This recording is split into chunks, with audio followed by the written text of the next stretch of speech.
นับสนุนโดยหอมเย็นชื่นใจยาดมสมุนไพรตรามังกรทองจากอุ้ยอันโอสถ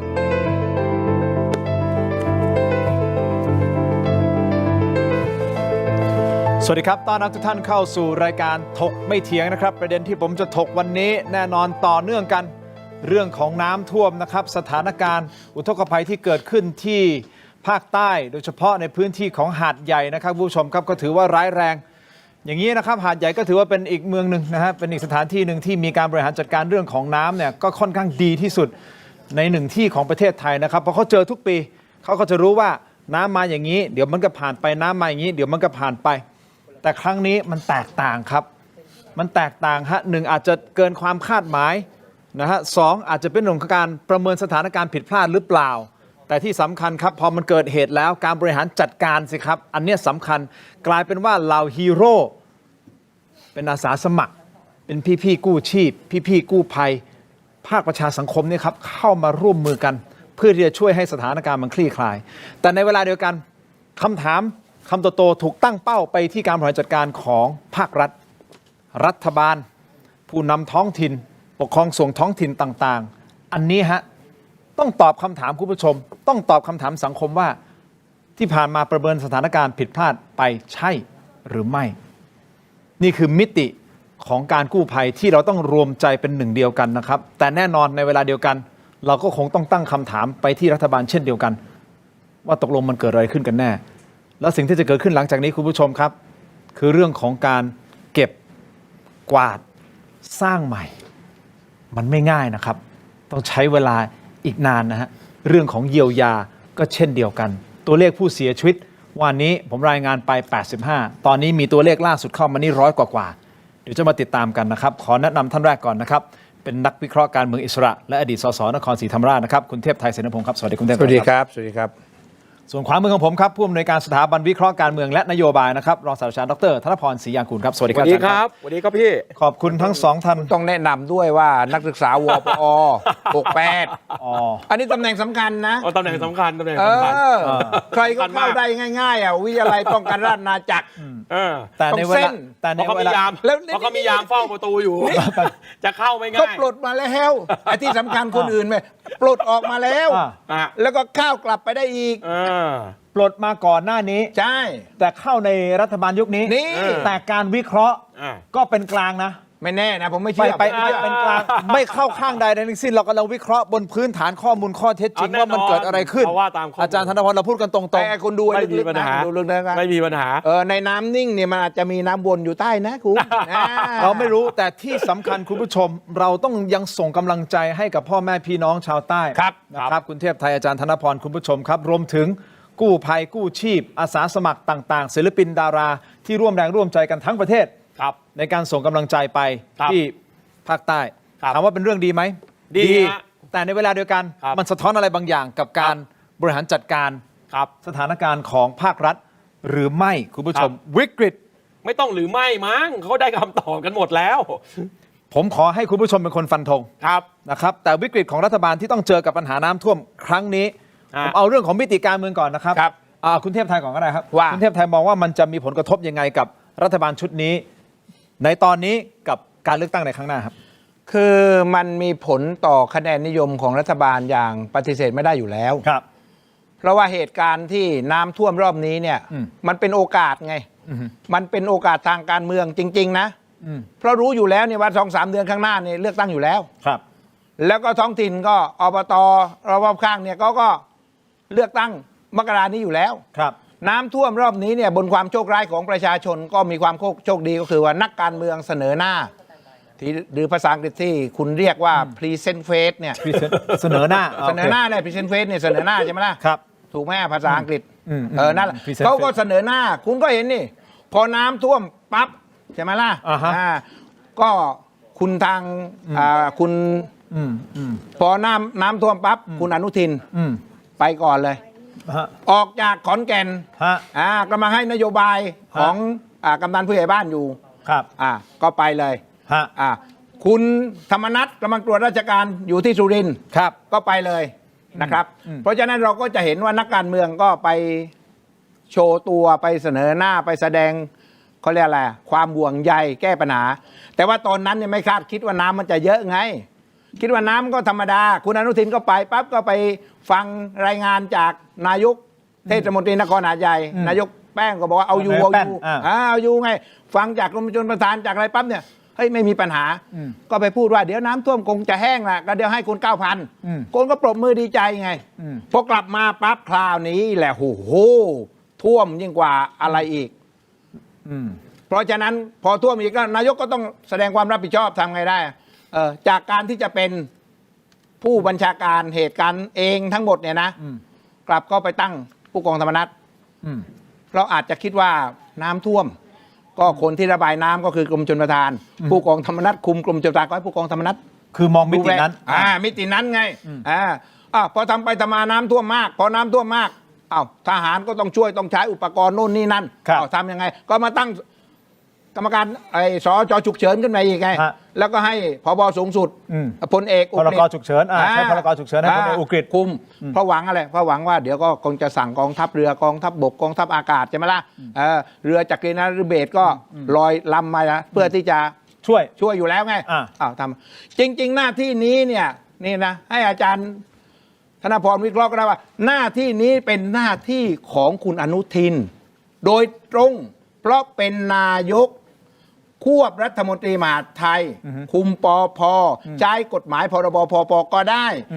แล้วก็กระทรวงมหาดไทยเนี่ยเป็นกระทรวงที่คุมทั้งหมดองคาพยพในจังหวัดมีผู้ว่าเป็นแม่งานรองผู้ว่าข้าราชการจนไปถึงสารวัตรกำนันผู้ใหญ่บ้านเขามาได้หมดแล้วคุณอนุทินจะไปใช้ใครใช้คุณธรรมนัฐแค่กรมชลประทานคุณอนุทินนั่งเป็นนายกเป็นรัฐมนตรีมหาดไทยสั่งกองทัพสั่งกลาโหมได้อยู่แล้วก็ไม่ทำแล้วมันกระจัดกระจายมาแล้วก็ตั้งอยู่คุณก็เห็นว่ามันซ้อนองค์กรมันก็ซ้อนแล้วก็เลยมีปัญหาเรื่องการประสานงานจนถึงปัจจุบันเนี่ยและยังมีการตั้งนะฮะผู้อำนวยการศูนย์ปฏิบัติการแก้ไขสถานการณ์ฉุกเฉินอุทกภัยก็คือคุณพระดอนปริศนานามทกุลด้วยอีกขึ้นมาอีกไงก็อีลุงตุงนังกันหมดไม่รู้ว่าใครเป็นใครกันไงแต่มีหลายคนตั้งข้อสงสัยนะฮะอาจารย์ธนพรจริงๆเนี่ยปภต้องเป็นหน่วยงานแม่งานหลักในการบริหารจัดการสถานการณ์นี้เพราะหนึ่งน่าจะเข้าใจพื้นที่ได้ดีกว่าทุกๆคนดีกว่าทหารด้วยความเคารพท่านผบ.สูงสุดนะฮะท่านผบ.สูงสุดอาจจะไม่เข้าใจพื้นที่เท่ากับคนที่อยู่ในพื้นที่ปภน่าจะเป็นหน่วยงานในการที่จะเข้าไปเป็นแม่งานในการเคลียร์ด้วยจริงๆความผิดพลาดที่ปฏิเสธไม่ได้นะครับแล้วผมก็ต้องบอกว่าคุณอนุทินก็ต้องรับไปเต็มๆครับเพราะว่าอะไรครับเพราะว่าท่านเป็นรัฐมนตรีมหาดไทยเนี่ยมาก่อนหน้านี้แล้ว2 ปีนะครับอันนี้เราพูดกันตรงไปตรงมานะครับแล้วก็เคยผ่านสถานการณ์ที่แม่สายมาแล้วนะครับแล้วยิ่งไปกว่านั้นเนี่ยนะครับช่วงที่ท่านรัฐมนตรีสาธารณสุขก่อนหน้านี้เนี่ยนะครับมันก็มีเรื่องภัยโควิดนะครับพูดง่ายว่าท่านมีประสบการณ์มากเพียงพอนะครับคำถามก็คือว่าช่วง2 ปีที่เป็นรัฐมนตรีมหาดไทยนะครับแล้วช่วงนั้นก็อยู่ร่วมรัฐบาลกับพรรคเพื่อไทยด้วยเนี่ยในกลไกในหน้าที่ด้านการป้องกันและบรรเทาสาธารณภัยเนี่ยมันได้แสดงให้เห็นว่ามันไม่ได้มีอะไรเกิดขึ้นนะครับคำว่าไม่มีอะไรเกิดขึ้นก็คือว่าความสามารถในเชิงระบบของระบบป้องกันภัยฝ่ายพลเรือนเนี่ยพูดตรงๆนะมันเละเทะนะครับมันเละเทะล้มเหลวล้มละลายเอาผมใช้คำว่ายิ่งกว่าล้มเหลวอะล้มละลายนะครับ2เนี่ยสิ่งที่มันเข้ามามากไปกว่านั้นก็คือว่าช่วงเวลานี้เนี่ยทุกคนก็รู้ว่ากำลังนับถอยหลังเข้าสู่โหมดการเลือกตั้งนะครับผมเรียนเลยนะครับว่าความโ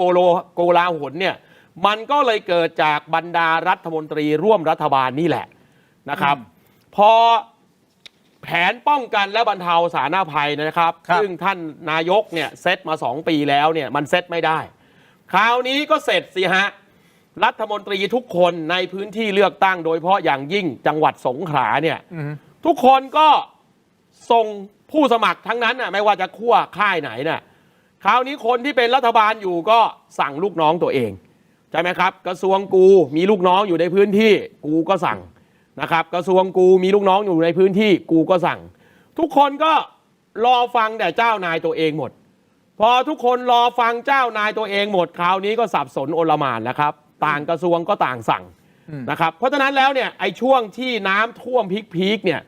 เราจึงได้เห็นไงฮะว่าการรวมศูนย์การสั่งการเนี่ยมันไม่เหลือความเป็นเอกภาพ นะครับจนสุดท้ายเนี่ยผมต้องใช้คำนี้นะฮะต้องไปใช้ผู้บัญชาการทหารสูงสุดมาเพื่อให้มันเกิดเอกภาพทางการบังคับบัญชาแล้วมันเกิดเอกภาพจริงหรือเปล่าฮะก็จริงครับผมจะได้บอกเลยนะวันนี้เนี่ยนะครับใครไม่เคยอ่านพรกฉุกเฉินเนี่ยไปแหกตาอ่านนะครับพรกฉุกเฉินเนี่ยนะครับมันไม่ได้มีทีเด็ดที่ตัวประกาศสถานการณ์ฉุกเฉินแต่ทีเด็ดของมันคือมันไปดึงอำนาจนะครับกฎหมายอีก38ฉบับซึ่งอยู่ในรัฐมนตรีสารพัดกระทรวงเนี่ยเอามารวมศูนย์การสั่งการที่ผบ.ทหารสูงสุดท่านเดียวถูกแล้วผมจะบอกนะครับวันนี้เนี่ยราชกิจจานุเบกษาเนี่ยประกาศออกมาอีก4ฉบับนะครับฉบับที่สำคัญที่สุดก็คืออะไรรู้ไหมครับฉบับไหนฮะฉบับคำสั่งสำนักนายกที่ 13/68 เรื่องแต่งตั้งผู้กำกับการปฏิบัติงานหัวหน้ารับผิดชอบและพนักงานเจ้าหน้าที่ในการแก้ไขสถานการณ์ฉุกเฉินครับไปหาอ่านกันหน่อยโว้ยครับประกาศฉบับนี้เนี่ยเขาบอกเลยนะครับว่าหัวหน้าผู้รับผิดชอบสถานการณ์ฉุกเฉินคือผู้บัญชาการทหารสูงสุดเนี่ยนะครับมีอำนาจในการบังคับบัญชาเจ้าหน้าที่ของรัฐทุกคนที่อยู่ในพื้นที่ครับแล้วมีการตั้งศูนย์ขึ้นมา1 ศูนย์นะครับไอ้ศูนย์ที่ทุกคนบอกว่าเฮ้ยคุณพลาดอนเนี่ยนะครับสับสนหรือเปล่าไม่สับสนครับ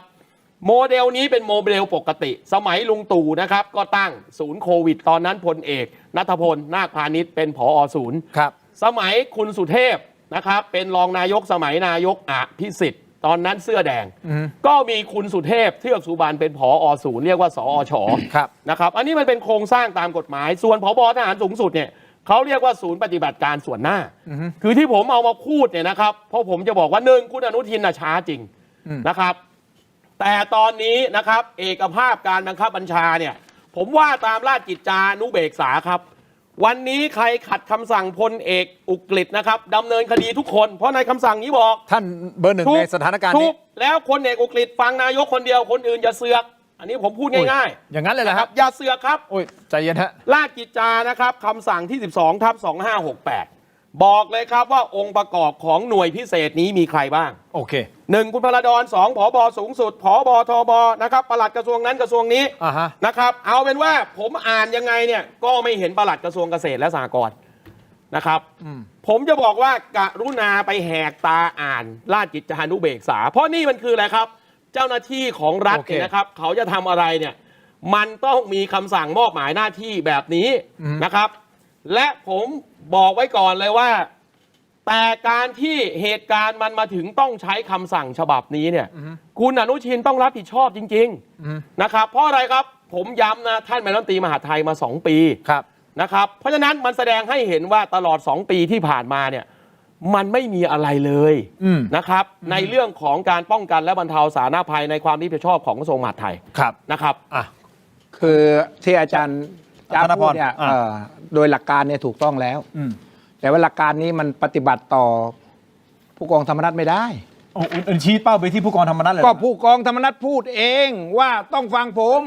จังหวัดสงขลาผมใหญ่สุดผมนักเรียนนายร้อยจปรรุ่น25ปฏิบัติตามคำสั่งนายกมอบหมายให้แกดูจังหวัดสงขลาแกใหญ่สุดทหารต้องฟังแกโวกเวกทหารเรียบร้อยอ้าวไอ้โต้งศิริพงศ์นักข่าวไปถามว่าไอ้สรุปว่าใครใหญ่กว่าใครระหว่างผบ.สูงสุดโฆษกรัฐบาลคุณโต้งศิริพงศ์กับผู้กองธรรมนัฐ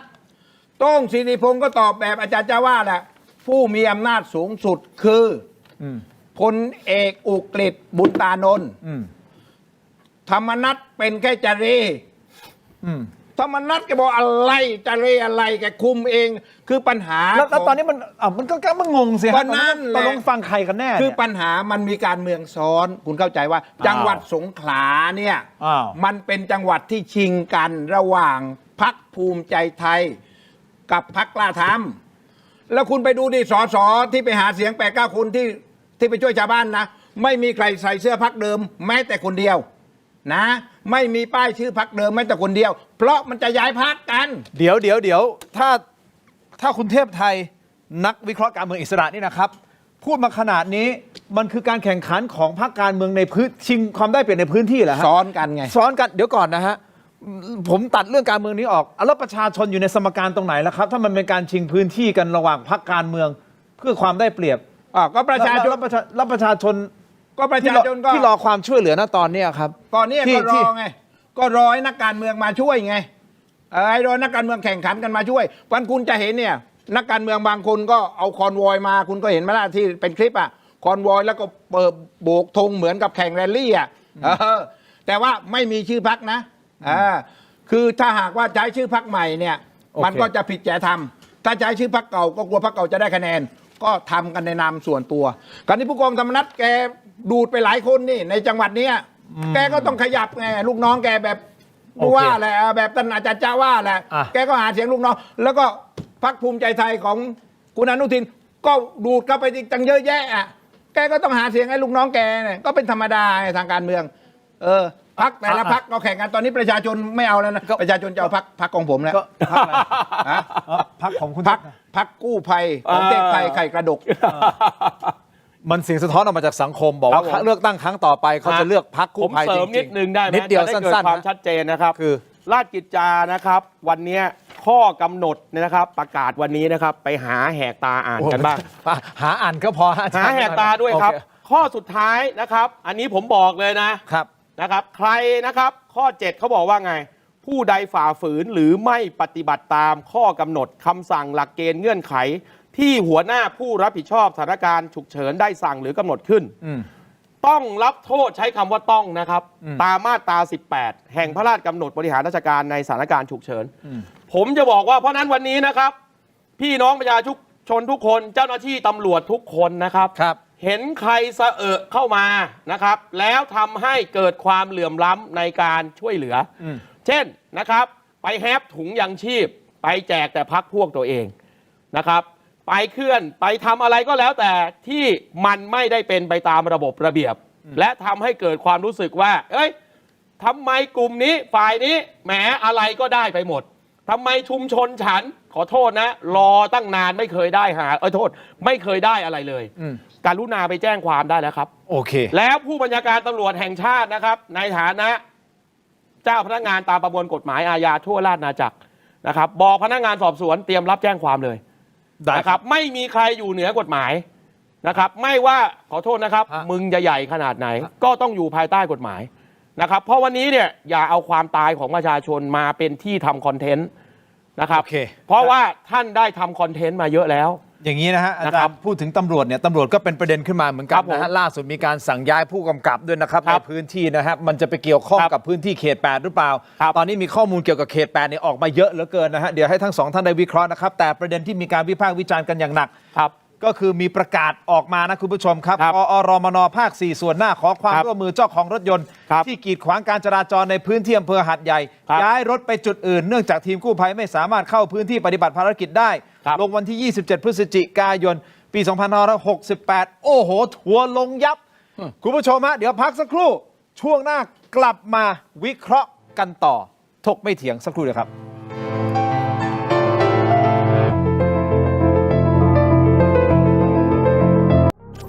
ดีขนาดนี้อย่ารอช้าสายเกมสายลงทุนสาย AI สายเทคต้องไม่พลาดลดราคาพิเศษให้ทันที 2,000 บาท BrainTech Tri Screen จอเสริมอัจฉริยะเปลี่ยนโน้ตบุ๊กธรรมดาให้ทำงานพร้อมกันได้ถึง 4 จอดีไซน์พับเก็บง่ายพกพาสะดวกมี 2 รุ่นให้เลือก 17,900 บาทสำหรับรุ่น 14 นิ้วและ 19,900 บาทสำหรับรุ่น 16 นิ้วสั่งซื้อออนไลน์ได้แล้ววันนี้เพียงค้น BrainTech Tri Screen หรือ Advice ทุกสาขาทั่วประเทศ BrainTech Tri Screen where thinking meets technology ดีขนาดนี้อย่ารอช้าสายเกมสายลงทุนสาย AI สายเทคต้องไม่พลาดลดราคาพิเศษให้ทันที 2,000 บาท BrainTech Tri Screen จอเสริมอัจฉริยะเปลี่ยนโน้ตบุ๊กธรรมดาให้ทำงานพร้อมกันได้ถึง 4 จอดีไซน์พับเก็บง่ายพกพาสะดวกมี 2 รุ่นให้เลือก 17,900 บาทสำหรับรุ่น 14 นิ้วและ 19,900 บาทสำหรับรุ่น 16 นิ้วสั่งซื้อออนไลน์ได้แล้ววันนี้เพียงค้น BrainTech Tri Screen หรือ Advice ทุกสาขาทั่วประเทศ BrainTech Tri Screen where thinking meets technology ดีขนาดนี้อย่ารอช้า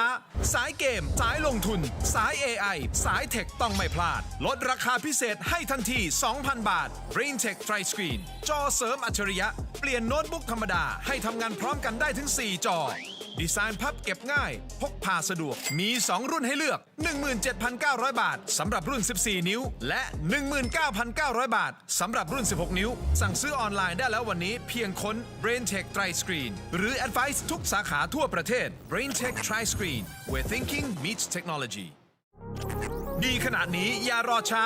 สายเกมสายลงทุนสาย AI สายเทคต้องไม่พลาดลดราคาพิเศษให้ทันที 2,000 บาท BrainTech Tri Screen จอเสริมอัจฉริยะเปลี่ยนโน้ตบุ๊กธรรมดาให้ทำงานพร้อมกันได้ถึง 4 จอดีไซน์พับเก็บง่ายพกพาสะดวกมี 2 รุ่นให้เลือก 17,900 บาทสำหรับรุ่น 14 นิ้วและ 19,900 บาทสำหรับรุ่น 16 นิ้วสั่งซื้อออนไลน์ได้แล้ววันนี้เพียงค้น BrainTech Tri Screen หรือ Advice ทุกสาขาทั่วประเทศ BrainTech Tri Screen where thinking meets technology ดีขนาดนี้อย่ารอช้าสายเกมสายลงทุนสาย AI สายเทคต้องไม่พลาดลดราคาพิเศษให้ทันที 2,000 บาท BrainTech Tri Screen จอเสริมอัจฉริยะเปลี่ยนโน้ตบุ๊กธรรมดาให้ทำงานพร้อมกันได้ถึง 4 จอดีไซน์พับเก็บง่ายพกพาสะดวกมี 2 รุ่นให้เลือก 17,900 บาทสำหรับรุ่น 14 นิ้วและ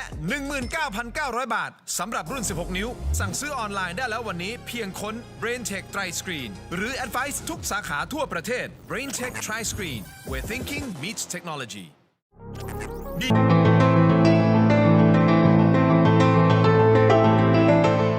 วันเกิดยาบรรเทาอาการแสบร้อนกลางอกและอาหารไม่ย่อยเนื่องจากกรดไหลย้อนชนิดน้ำอ่านคำเตือนในฉลากก่อนใช้ยากลับมากันต่อนะครับถกไม่เถียงอยู่กับอาจารย์จ๊ะอาจารย์ธนพรนะครับแล้วก็คุณเทพไทยนะฮะอย่างนี้ฮะคุณผู้ชมครับไปที่ภาพเมื่อสักครู่นี้ก่อนที่จะปิดเบรกในช่วงรายการเมื่อกี้นี้นะครับมีประกาศออกมาใช่ไหมฮะนี่ฮะประกาศด่วนขอความร่วมมือเจ้าของรถทุกคันที่จอดกีดขวางทางจราจรในพื้นที่อำเภอหาดใหญ่กรุณาเคลื่อนย้ายรถไปจุดอื่นทันทีเนื่องจากรถของท่านกีดขวางการปฏิบัติภารกิจของทีมกู้ภัยทำให้ไม่สามารถเข้าพื้นที่ช่วยเหลือผู้ประสบภัยได้ประกาศเมื่อวานนี้นะฮะ27 พฤศจิกายนเป็นการประกาศออกมาของกอรมนภาค 4 ส่วนหน้านะฮะคุณผู้ชมเกิดคำถามทัวร์ลงมากมายเขาบอกเฮ้ยเอาอะไรคิดโซเชียลมีเดียแบบเอาอะไรคิดใช่มันคือแต่คืออย่างนี้เดี๋ยวก่อนที่จะให้คุณเทพไทยวิเคราะห์อันเนี้ยคือไม่ได้เป็นการเจาะจงที่ผมจะไปด้อยค่าหรือไปทำร้ายเขาหรืออะไรนะเพียงแต่ว่ามันตั้งคำถามเกี่ยวกับการสื่อสารข้อที่ 1ไม่ใช่แค่ตรงนี้นะแต่การสื่อสารของทั้งหมดที่เกิดขึ้นนะฮะคุณเทพไทยเชิญครับคือเส้นของคนที่ออกประกาศนี้เนี่ยวิธีการนี้เนี่ยเข้าใจอะไรหรือเปล่ารถที่มันกองพเนินเทินทึกอยู่นะที่มันซ้อนกันอยู่แล้วคุณประกาศให้เจ้าของไปย้ายถามเลยเจ้าของเนี่ยกุญแจมันอยู่ไหนมันหายไปกับน้ำแล้วและไอ้รถนี้นะน้ำมันเข้าไปเต็มมันเต็มเครื่องเต็มตัวถังเต็มมันเคลื่อนไหวอะไรไม่ได้สตาร์ทไม่ได้แล้วคุณจะไปให้เขาเลื่อนได้ยังไงทางที่ดีเนี่ยรัฐบาลต้องระดมรถยกต้องจัดการเอารถยกแล้วไปเก็บไว้ใช่ไหมคุณจะเอาใครไอ้ที่เมื่อวานไอ้ที่คุณเห็นผู้กองธรรมนัสเท่าหามกันเท่าผลักกันอยู่เนี่ยอันนั้นเพื่อทำคอนเทนต์แค่นั้นเองโอ้ยคุณไปพูดอย่างนี้เดี๋ยวคุณธรรมนัสก็บอกอะไรผมทำคอนเทนต์ผมช่วยประชาชนคุณไม่ได้ลงพื้นที่คุณพูดอย่างนี้ได้ยังไงก็มีคอนเทนต์กันเต็มแล้วก็ผลักเพื่อที่จะแก้ปัญหาเฉพาะหน้าให้รถมันผ่านได้แล้วพออยู่ไอ้กรมนนี่คิดอะไรคิดมาเอาไม่เท้าคิดหรือไงไม่รู้มาเป็นแบบนี้ไอ้อย่างนี้เนี่ยรัฐบาลทำเองและคุณไม่ต้องกลัวผิดกฎหมายเพราะอาจารย์ธนพรก็บอกแล้วว่ากฎหมายมันคุ้มครองหมดคุณจะทำอะไรก็ได้เอารถยกเอาไปเก็บที่ไหนก็ได้แล้วไปเก็บแล้วให้ชาวบ้านไปดูวันหลังเสร็จจากเขาล้างบ้านล้างช่องเสร็จจากเคลียร์จากเครียดต่างๆแล้วให้เขาได้ไปดูไงอันนี้ต้องเข้าใจก่อนคุณผู้ชมนี่คือพื้นที่ภัยพิบัติหนักนะฮะคือมันโกลาหลกันไปหมดนั่นหมายความว่าอย่างที่อาจารย์จ๊ะบอกที่คุณเทพไทยบอกด้วยก็คือว่ามีกฎหมายที่รองรับในการปฏิบัติหน้าที่เพื่อที่จะแก้ไขคลี่คลายสถานการณ์อยู่แล้วเพราะฉะนั้นการยกรถย้ายรถเนี่ยคุณสามารถทำได้ภายใต้กฎหมายอยู่แล้วใช่ไหมครับเพื่อเรียกความเชื่อมั่นด้านการสื่อสารนะผมจะบอกนะครับท่านผบ.ทหารสูงสุดครับไอ้กรน.ภาค 4ท่านลงโทษมันได้เลยนะครับจะปลดออกจากราชการไล่ออกจากราชการตั้งกรรมการสอบสวนนะครับจะลงโทษในทางวินัยทหารนะครับจะขังจะเขิงอะไรเนี่ยทำเลยทันทีนะครับเพราะไอ้คำสั่งไอ้โทษนะไอ้ประกาศขอความร่วมมือฉบับเนี้ยใช้คำอื่นไม่ได้เลยครับต้องใช้คำว่าเฮงซวยครับเฮงซวยครับเพราะธรรมชาติของคนน่ะเราก็เห็นในรูปใช่ไหมนะครับรถเขาเนี่ยนะครับลอยไปตามน้ำไปกองอยู่นะครับแล้วคิดยังไงวะมาบอกว่าให้เจ้าของมึงมาเลื่อนรถนะครับต้องบอกว่าเฮงซวยเพราะนั้นเพื่อให้เรื่องนี้เรียกความเชื่อมั่นศรัทธาว่า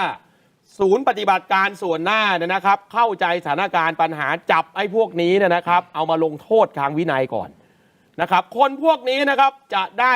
แหมต้องใช้คำนี้นะพี่ เลือดมันออกมามันจะได้สำนึกนะครับ ว่าถ้ามึงออกประกาศอย่างนี้นะ ชีวิตพวกเองเดือดร้อนแน่ มันมองได้ก็ ครับ อย่างที่บอกคุณผู้ชม ถูก ค ครั รับ บหลาย ๆ อย่างมัน โด มอย งได้ ข้อ หลาย เท็จ มุม จริงจะให้เขาย้ายยังไง อันนี้เป็นมุมหนึ่ง นะครับ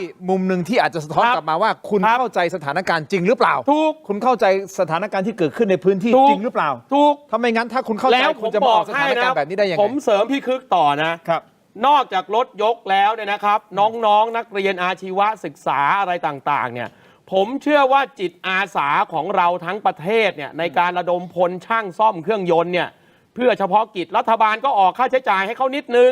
มีข้าวมีอะไรให้เขามีที่พักให้เขาหน่อย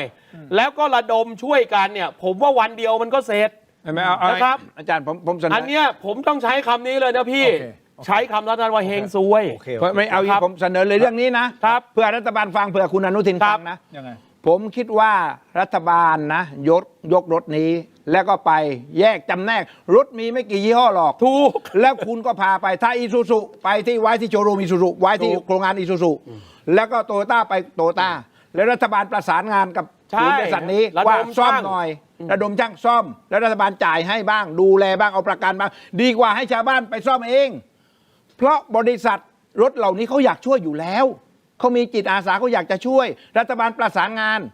เอาเลยยี่ห้อต่างๆ ก็มีไม่กี่ยี่ห้อในตลาดหรอก แล้วก็มีโชว์รูมกันทั้งนั้น มีอู่กันทั้งนั้นก็ไปอยู่ที่นั่น โอเค อันนี้คือแนวทางในการบริหารจัดการสถานการณ์ เฮ้ยแล้วเรา ที่ ต้องยอมรับกันก่อนนะ ว่า คนเนี่ยเขาไม่อยากให้ทรัพย์สินเขาเสียหายนะเว้ย คนไทยเราเนี่ยนะครับ ซื้อรถเนี่ยหลายคนทั้งชีวิตซื้อรถได้คันเดียวใช่ไหมพี่ ผ่อนดาวน้อยผ่อนอ่าน และนี่มันคือความผิดพลาดจริง ๆ เพราะฉะนั้นวันนี้เนี่ยรัฐบาลนะครับไม่มีคำปฏิเสธอื่นครับ ต้องรับผิดชอบความเสียหาย อันเนี้ยที่อาจารย์จ๊ะ ถูก พูดถูกคือมันย้อนสุดท้ายย้อนกลับมา ถูก คุณผู้ชมครับมาถึงแกนหลัก มันไม่มี ก่อน สิทธิ์ปฏิเสธไง แกนหลักก็คือการบริหารจัดการสถานการณ์ฉุกเฉิน และห้ามช้า สถนกรณ์ภัยพิบัติแบบ ครับ เนี้ยมันเกิดอะไรขึ้นนี่คือสิ่งที่เรากำลังวิเคราะห์พูดคุยกันอยู่ โดยยกตัวอย่างเรื่องของประกาศของกอรมนภาค 4 ออกมาส่วนหน้า โดยที่ไม่ได้มีความตั้งใจที่จะด้อยค่าใดทั้งสิ้น แต่มันทำให้เห็นว่าการบริหารจัดการสถานการณ์เนี่ยหรือการเข้าใจสถานการณ์เนี่ยมันไม่มีคนที่มาบัญชาการแล้วก็สั่งการอย่างที่คุณเทพไทยพูดที่อาจารย์พูดก็พูดถูกว่าจริง ๆ ไม่ต้องไปถึงประกาศว่าให้เขาไปเลื่อนรถหรอก คุณก็จัดการในการนำรถยกแล้วก็ยกไปแล้วก็ทำให้เป็นระบบนี่คือการบริหารจัดการ ไม่ถ้า อัน ป นี้ ระ การ กาศ บริหารจัดการใช่หรือไม่ตม ถ้า ที่ ประกาศ คุณเทพไท อย่างนี้ก็ได้ ไม่ต้องประกาศอย่างนี้ให้มาประกาศว่ารัฐบาลนะหรือว่าหน่วยงานไหนจังหวัดก็ได้ จะนำรถของท่านไปเก็บนะครับ ถ้าใครอยากจะเจออยากจะหารถ ไม่ต้องตกใจว่ารถหายให้ไปเจอที่นี่ ก็ดีกว่าประกาศให้มาเลื่อนรถ อันนี้ไม่ใช่คอนเสิร์ตหรือว่างานเลี้ยงที่ไหน หรืองานแต่งงานที่ไหน ที่ประกาศว่าเจ้าของรถนี่ไปเลื่อนรถหน่อยรถนี่จะออกมันไม่ใช่ อันนี้มันเกิดอุบัติภัยโอ้โห ถ้าคำสั่งนี้หรือประกาศนี้ออก ครับ มาช่วงต้นๆของเหตุการณ์เลยเนี่ย ครับผม มันยังพอเข้าใจได้ว่า ใช่ อาจจะยังไม่มีใคร แต่น้ำมัน ใคร ท่วมแล้วไง ใครบังคับ ใคร บัญ จะไป ชาไม่มีใคร จะ สั่ง ไป การ เคลื่อนย้ายรถ แต่สุดท้ายพอเวลามันผ่านไปนานขนาดนี้ สื่อก็พยายามที่จะสะท้อนออกมาว่ามันมีปัญหาเรื่องของการบริหารจัดการนะ เราต้องการให้เขาช่วย เอา ดู อย่างนี้ หน่อยใน นะ การบริหารจัดการ มันก็ และ แป๊บนึงครับอาจารย์จ๊ะแป๊บนึงครับอาจารย์จ๊ะมันก็เลยกลายเป็นว่า ครับ สุดท้ายทำไมมันยังมีประกาศในลักษณะแบบนี้ออกมา มัน ครั ก็ บ เลยทำให้การสื่อสารออกมา ครับ มันอาจจะไม่เป็นเอกภาพ มันออกมาแล้วคนนึ แล้ ก ว ประกาศแบบนึงคนนี้ประกาศแบบนึงสุดท้ายเรา ถู ฟัง ก ใครเราก็ไม่รู้ ถูกที่มันตลกหนักเพราะอะไรรู้ไหมครับ รถยนต์ในประเทศไทยทุกคันนะครับ ต้องจดทะเบียนนะครับ ขอโทษนะครับ ครับ คิดได้ยังไงว่าไปออกประกาศเฮงซวยอย่างนี้ ในเมื่อฐานข้อมูลทะเบียนรถอะไรต่างๆเนี่ยนะครับ คุณมีเจ้าหน้าที่ของรัฐใช่ไหมล่ะ รถทุกคันมันจอดอยู่มันมีทะเบียนนะครับ เข้าฐานข้อมูลกรมขนส่งทางบกก็รู้แล้วว่าใครเป็นเจ้าของนะครับ และเจ้าของเนี่ยเวลาไปจดทะเบียนรถอะไรต่างๆ ต่อให้ไฟแนนซ์เนี่ยนะครับ มันมีเบอร์ติดต่อมันมีติดต่อกันได้ทั้งนั้นแหละนะครับ ผมถึงบอกว่าเฮ้ยอันเนี้ยเป็นประกาศเฮงซวยนะครับ และ โอเค ท่านผบทหารสูงสุดครับ ตัดคอพวกเดียวกันก่อนนะครับ อันเนี้ยจะเรียกความเชื่อมั่นได้นะครับ แล้วคนอื่นมันจะไม่กล้าละเมิดกติกาของท่าน ที่บอกอาจารย์จ๊ะช่วยเบาวอลลุ่มหน่อยคือผมเสียงผมไปแข่งกับแกผมเจ็บคอแล้วอ่ะคือผมตามแกด้วยแล้วก็ผมดูคุณทินก็จะขึ้นตามเขาด้วยไงกันนี่มันเจ็บคอกันหมด เอ้า เลยดิ อัน แกมันคอทองแดงไง อันนี้ขึ้นเลย เออ นะครับ ขึ้นเลยจริง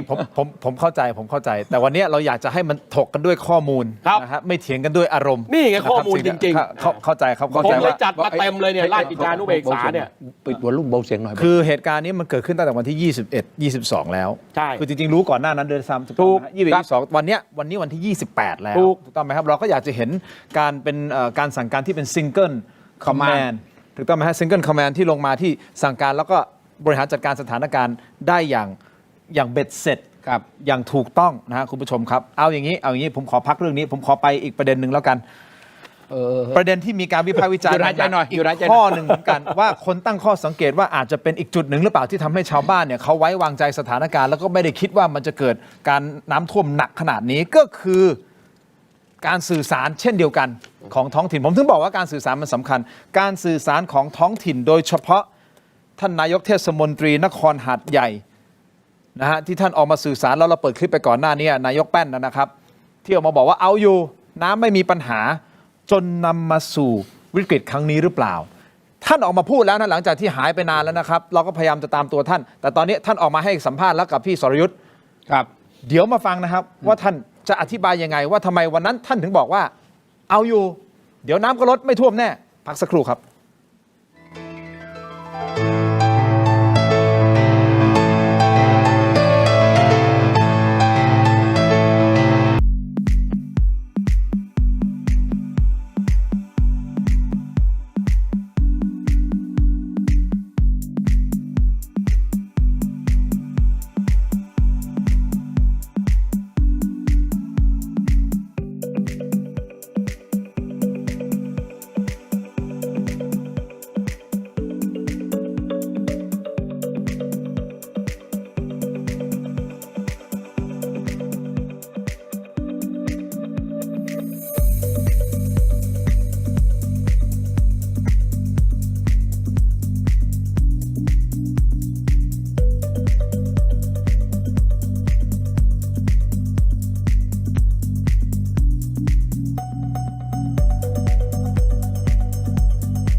สนับสนุนโดย Lift Up Your Life สร้างสรรค์ความสุขให้ชีวิต Seagull Electric บริษัท HK Pharmaceutical จำกัดมุ่งมั่นพัฒนายามาตรฐานสากลประชาชนเข้าถึงง่ายกลับมากันต่อนะครับอยู่กับคุณเทพไทยและอาจารย์อาจารย์ธนพรนะครับอย่างนี้ครับประเด็นที่มีการวิพากษ์วิจารณ์แล้วก็พยายามวิเคราะห์นะครับว่าเหตุการณ์ครั้งนี้ทำไมมันถึงผิดคาดผิดการขนาดนี้ประชาชนชาวบ้านทำไมเขาไม่ได้รู้สึกว่าเขาจะต้องออกจากพื้นที่ เพราะว่าคลิปก่อนหน้านี้มีท่านนายกเทศมนตรีนครหาดใหญ่นะครับออกมาพูดถึงเรื่องของว่าเอาอยู่น้ำไม่ท่วมตอนนี้ลดแล้วทำเป็นคลิปออกมาแล้วก็ถูกแพร่กระจายออกมาในโลกโซเชียลตรงนี้หรือเปล่าเป็นอีกจุดหนึ่งที่ทำให้ชาวบ้านรู้สึกว่าอ้าวก็ ก็ผู้นำท้องถิ่นบอกว่าไม่มีปัญหาเราก็ฟังผู้นำท้องถิ่นไปนะครับวันนี้ท่านออกมาพูดแล้วนะครับท่านออกมาชี้แจงนะฮะนายกแป้นนะครับแต่ก่อนที่จะไปดูท่านชี้แจงผมย้อนภาพกลับไปหน่อยวันที่น้ำมาแล้วไหลเข้าบ้านเรือนประชาชนนะครับว่ามันมาเร็วขนาดไหนแล้วชาวบ้านตั้งตัวไม่ทันยังไงไปชมภาพต่างๆกันเลยครับเชิญครับ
อันนี้ทำให้เห็นถึงความแรงของน้ำและความเร็วที่มันเข้ามานะครับคุณผู้ชมครับเดี๋ยวขออีกสักคลิปหนึ่งได้ไหมฮะก่อนที่จะไปพูดคุยทั้งสองท่านนะครับเป็นคลิปที่สะเทือนใจนะเป็นภาพของกู้ภัยนะครับที่เข้าไปช่วยคุณยายกับลูกชายออกมาจากเหตุการณ์น้ำท่วมนะครับโดยในคลิปก็เป็นภาพที่คุณยายก็นั่งเรือยางมาเปิดคลิปเลยนะครับนั่งเรือยางมาพร้อมกับลูกชายนะครับพร้อมกับร่างหนึ่งในเรือไม่หน้าต่างมันน้ำไม่ได้เพราะว่าเราไม่เคยเปิดนะก็เปิดแล้วผมแล้วพ่อมือไม่ดีถ้ากลัวพ่อพยายามง้างแล้วก็ลื่นทุกครั้งแม่ไปบ่นไปเอง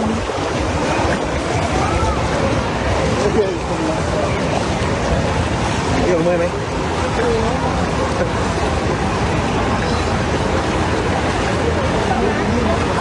ทหารไปช่วยโดน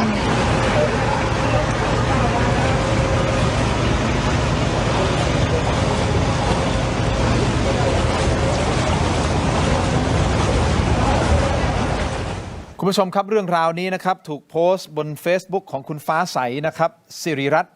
ก็คาดว่าน่าจะเป็นกู้ภัยที่เข้าไปช่วยเหลือในเหตุการณ์เมื่อสักครู่นี้นะครับอาจารย์จ๊ะคุณเทพไทยรู้ไหมครับว่าเคสนี้จริงๆที่อยู่ร่างที่เป็นเคสดำที่เสียชีวิตอยู่บนเรือเนี่ยคือคุณยายเขาไม่รู้นะว่านั่นคือคุณตามาพร้อมกับลูกชายออกมาไม่รู้คุณยายก็คุยเรื่องคุณตาตลอดทางที่พาออกมาถามกับลูกชายว่าทำไมเรามากันแค่2 คนแล้วพ่อล่ะพี่ผู้ชายเขาหันมามองหน้าแล้วน้ำตาคลอจะร้องออกมาก็ไม่ได้จุกในอกนะครับจะบอกแม่ยังไงก็บอกไม่ได้เพราะจริงๆคุณแม่ก็คือคุณยายคนนี้ไม่ได้ทานข้าวมา 4-5 วันแล้วนะครับตั้งแต่น้ำท่วมเพิ่งจะได้ทานตอนที่เจอพวกเราโอ้โหบีบหัวใจเหลือเกินแล้วเพื่อความเป็นธรรมกับนายกแป้นได้อธิบายใช่ไหมฮะคลิปยาวเท่าไหร่ครับเปิด1 นาทีเลยเหรอฮะอย่างนี้คุณผู้ชมผมฟังครึ่งหนึ่งก่อนเพราะเดี๋ยวต้องไปออนไลน์ฟังครึ่งหนึ่งครับนายกแป้นเอาอย่างนี้คลิปนี้ถ่ายวันพฤหัสที่แล้วถูกไหมถูกครับผมวันที่20นะครับวันนั้นเราดูทั้งคืนผมไปอยู่หน้าเครื่องสูบน้ำเลยครับแล้วพอวันนี้บอกว่าเอาอยู่เพราะสูบแล้วถูกไหมมันแห้งหมดแล้วครับแล้วเราก็มาดูพื้นที่มันก็แห้งหมดแล้วครับผมแล้วพอถึงวันคืนวันศุกร์พอตลอดทั้งวันศุกร์มันตกหนักถูกไหมมันมาตกตอนนี่ครับก็เป็นคลิปขอบคุณพี่สรยุทธ์นะครับเป็นคลิปกรรมกรข่าวคุยนอกจอเอาแหละคุณผู้ชมไปที่ออนไลน์ของเราตอนนี้นะครับ YouTube ก็คือ Terror Digital Facebook ถกไม่เถียง Facebook เสีย7 HD News นะครับเดี๋ยวไปพูดคุยกันต่ออาจารย์จ้าอยู่กับเราคุณเทพไทยอยู่กับเรานะครับเดี๋ยวไปขยายกันต่อกับเหตุการณ์ครั้งนี้แล้วมองไปข้างหน้าว่าจะยังไงนะครับขอบคุณทั้ง2 ท่านทางทีวีก่อนนะครับเจอกันในออนไลน์ครับถกไม่เถียงสวัสดีครับ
เรามากันต่อครับคุณผู้ชมถกไปถึงในช่วงของออนไลน์นะครับยังอยู่กับอาจารย์ธนพรศรียากูลนะครับแล้วก็คุณเทพไทยเสนพงศ์นะครับคุณผู้ชมเรามีโหวตนะฮะอยากให้ทุกท่านช่วยกันโหวตหน่อยนะครับเราถามคุณผู้ชมครับถามว่าน้ำท่วมหาดใหญ่คุณคิดว่าใครบริหารงานผิดพลาดที่สุดนะฮะกไก่รัฐบาลขอไข่ผู้นำท้องถิ่นคอควายทั้งคู่คุณผู้ชมช่วยกันโหวตกันเข้ามาหน่อยนะตอนนี้ประมาณสัก 4,000 โหวตนะครับอยากจะรู้ว่าเสียงส่วนใหญ่ที่ติดตามข่าวสารผมเชื่อว่าคนที่ติดตามข่าวสารณตอนนี้นะครับน่าจะเป็นคนที่ไม่ได้รับผลกระทบอยู่ในพื้นที่เป็นส่วนใหญ่นะครับเพราะว่าในพื้นที่ก็ยังต้องเผชิญกับความยากลำบากในการใช้ชีวิตอยู่นะครับหลากหลายมิติที่เราพูดคุยกันเพื่อที่จะหาต้นตอว่าตกลงมันคืออะไรไม่ใช่เป็นเวลาที่เราจะมาชี้นิ้วด่ากันหรือโทษหรือใครอะไรยังไงแน่นอนแหละอาจจะมีการต่อว่านู่นนี่นั่นแต่ทั้งนู้นทั้งนั้นความตั้งใจก็คือว่าเราต้องการทราบว่าตกลงจุดเริ่มต้นของปัญหามันเกิดขึ้นได้อย่างไรเพราะอะไรจะได้หาทางป้องกันในอนาคตเพื่อไม่ให้มันเกิดขึ้นซ้ำสองและหนึ่งในปัจจัยหรือเปล่าต้องใช้คำนี้นะที่อาจจะทำให้เหตุการณ์ครั้งนี้มันเลวร้ายขนาดนี้ก็คือนายกแป้นที่ทำคลิปออกมาซึ่งก่อนหน้านี้คลิปก็คือถูกเผยแพร่มาเยอะแยะมากมายแล้วนะครับแล้วก็สุดท้ายก็หาตัวท่านนายกแป้นไม่ได้หลายวันนะครับผมก็ให้ผู้สื่อข่าวนะครับ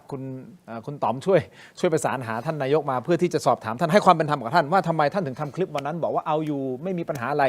ท่านใช้ข้อมูลอะไรในการตัดสินใจณวันนั้นไม่ได้บอกว่าท่านผิดหรือถูกนะเพียงแต่เราอยากรู้ว่าท่านตัดสินใจบนพื้นฐานข้อมูลอะไรปรากฏว่าวันนี้ก็ให้สัมภาษณ์กับพี่สรวิทย์สุทัศนจินดานะกรรมกรคุยข่าวนอกจอใช่ไหมครับบางช่วงบางตอนของการตอบคำถามของพี่ยุทธเดี๋ยวไปฟังให้จบเต็มเลยเปิดครับเอาอย่างนี้คลิปนี้ถ่ายวันพฤหัสที่แล้วถูกไหมถูกครับผมวันที่20นะครับวันนั้นเราดูทั้งคืนผมไปอยู่หน้าเครื่องสูบน้ำเลยครับแล้วพอวันนี้บอกว่าเอาอยู่เพราะสูบแล้วถูกไหมมันแห้งหมดแล้วครับแล้วเราก็มาดูพื้นที่มันก็แห้งหมดแล้วครับผม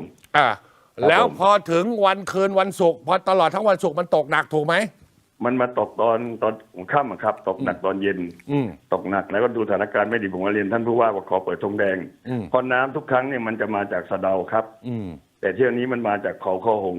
ซึ่งเป็นอ่างเก็บน้ำแก้มลิงของคอหงครับผมครับมันก็ตกแช่อยู่ตรงนั้น6 ชั่วโมงกว่า300 มิลลิเมตรครับไอ้นี่ยืนยันว่าได้ขึ้นธงแดง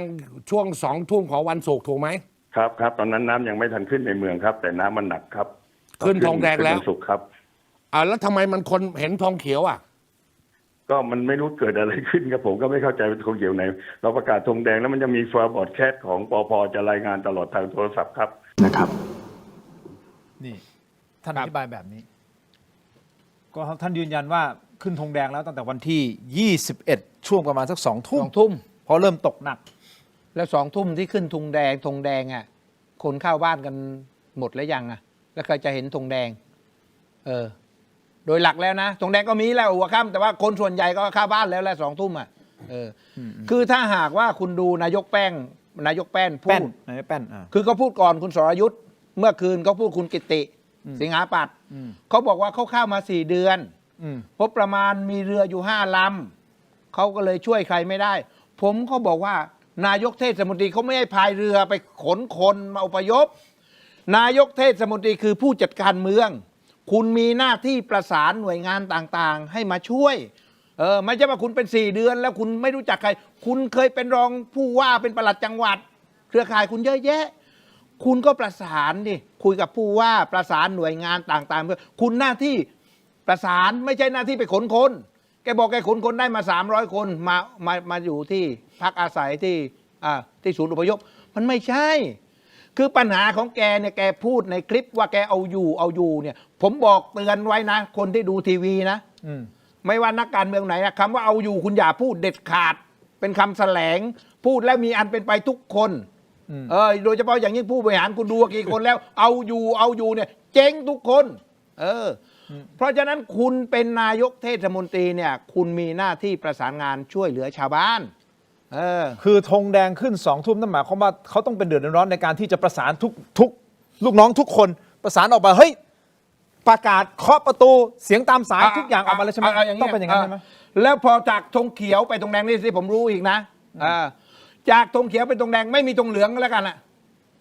เขียวปั๊บแล้วก็แดงเลย จริง ๆ มันต้องตามลำดับขั้นไม่ใช่เหรอ ใช่ เขียวก่อนแล้วก็เหลืองแล้วค่อยมาแดง ใช่แต่ไม่ทันเหลืองไง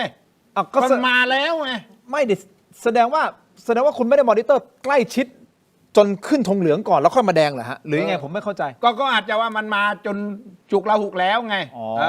คราวนี้ละแล้วกลางคืนเอาผมถามคุณ สมมติว่าผมเป็นชาวบ้านอยู่ในหาดใหญ่นะแล้วกลางคืนก็บอกว่าไปเคาะประตูว่าเฮ้ยอพยพเอาน้ำมาเนี่ยผมถามว่าแล้วชาวบ้านตอนแล้วไปไว้ไหนอพยพไปอยู่ไหนแล้วกลางคืนจะเที่ยงคืนอยู่แล้วใจเขาอพยพไปไหนเขาก็นอนที่บ้านไม่ดีกว่าหรือบ้านเขาก็เป็นห่วงบ้านไงแต่ถ้าคุณมีสถานที่ไว้เตรียมการไว้แล้วโอเคคุณอพยพมาอยู่ตรงนี้นะครับตรงนี้นะได้เตรียมการไว้แล้วเนี่ยคนก็อาจจะมาแล้วใครมันจะมาล่ะผมจะถามนี่ โอเคเข้าใจละนั่นหมายอาจจะไม่ได้เตรียมการเลยด้วยซ้ำเพื่อการอพยพ ก็มันเข็มขัดมันสั้นไงนายกแป้นคุณเห็นตัวจริงนายกแป้นหรือยังตัวโตพุงลงพุงขนาดเนี้ย มันไม่ได้เกี่ยวกับเรื่องบอดี้ ไม่การนี้ผมว่าคือเข็มขัดมันสั้นไง ก็คือ คาดไม่ถึง อาจารย์จ้าคิด จะเล่นมุกตลกหน่อยแม่ อาจารย์จ้าคิดยังไง คือผมเรียนเลยนะครับว่าก่อนที่ท่านนายกเทศบาลนครหาดใหญ่เป็นนายกเทศมนตรีเนี่ยท่านเป็นปลัดเทศบาลนี้มาก่อนนะครับ เป็นจังหวัดฮะปลัดเทศบาลพี่ท่านเป็นปลัดเทศบาลนี้มาก่อนนะครับเป็นปลัดเทศบาลนี้มาก่อนนะครับแล้วก็ผ่านการทำงานในเทศบาลนครหาดใหญ่ในฐานะหัวหน้าข้าราชการประจำเนี่ยมาหลายปีนะครับเพราะฉะนั้นแล้วเนี่ยผมคิดว่าคำอธิบายที่ท่านบอกว่าท่านเข้ามา4 เดือนเนี่ยนะครับผมคิดว่ามันไม่เป็นเหตุเป็นผลนะครับประเด็นที่2เนี่ยนะครับการที่ท่านบอกว่าท่านไปดูแต่น้ำที่มาจากสะเดานะครับแต่ข้อเท็จจริงมันไปตกหนักที่เขาคอหงมันก็สะท้อนให้เห็นแล้วนะครับว่าท่านนะครับ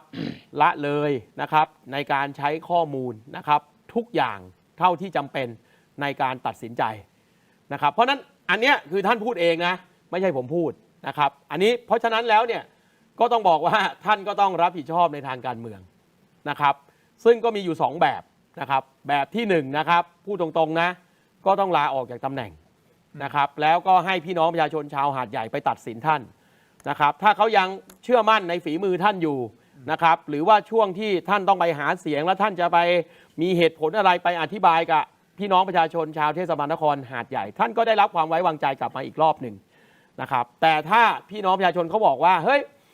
ท่านหมดความไว้เนื้อเชื่อใจแล้วนะครับก็เป็นโอกาสของพี่น้องที่เขาจะได้เลือกผู้นำคนใหม่จะมาถอดบทเรียนอะไรกันก็ว่ากันไปนะครับหรืออันที่2นะครับถ้าท่าน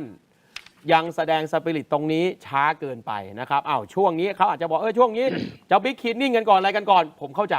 นะครับแต่ไม่แสดงสปิริตเลยเนี่ยไม่ได้แต่ถ้าพี่น้องเห็นว่านะครับไม่แสดงสปิริตเลยเนี่ยนะครับก็ใช้กฎหมายในการถอดถอนได้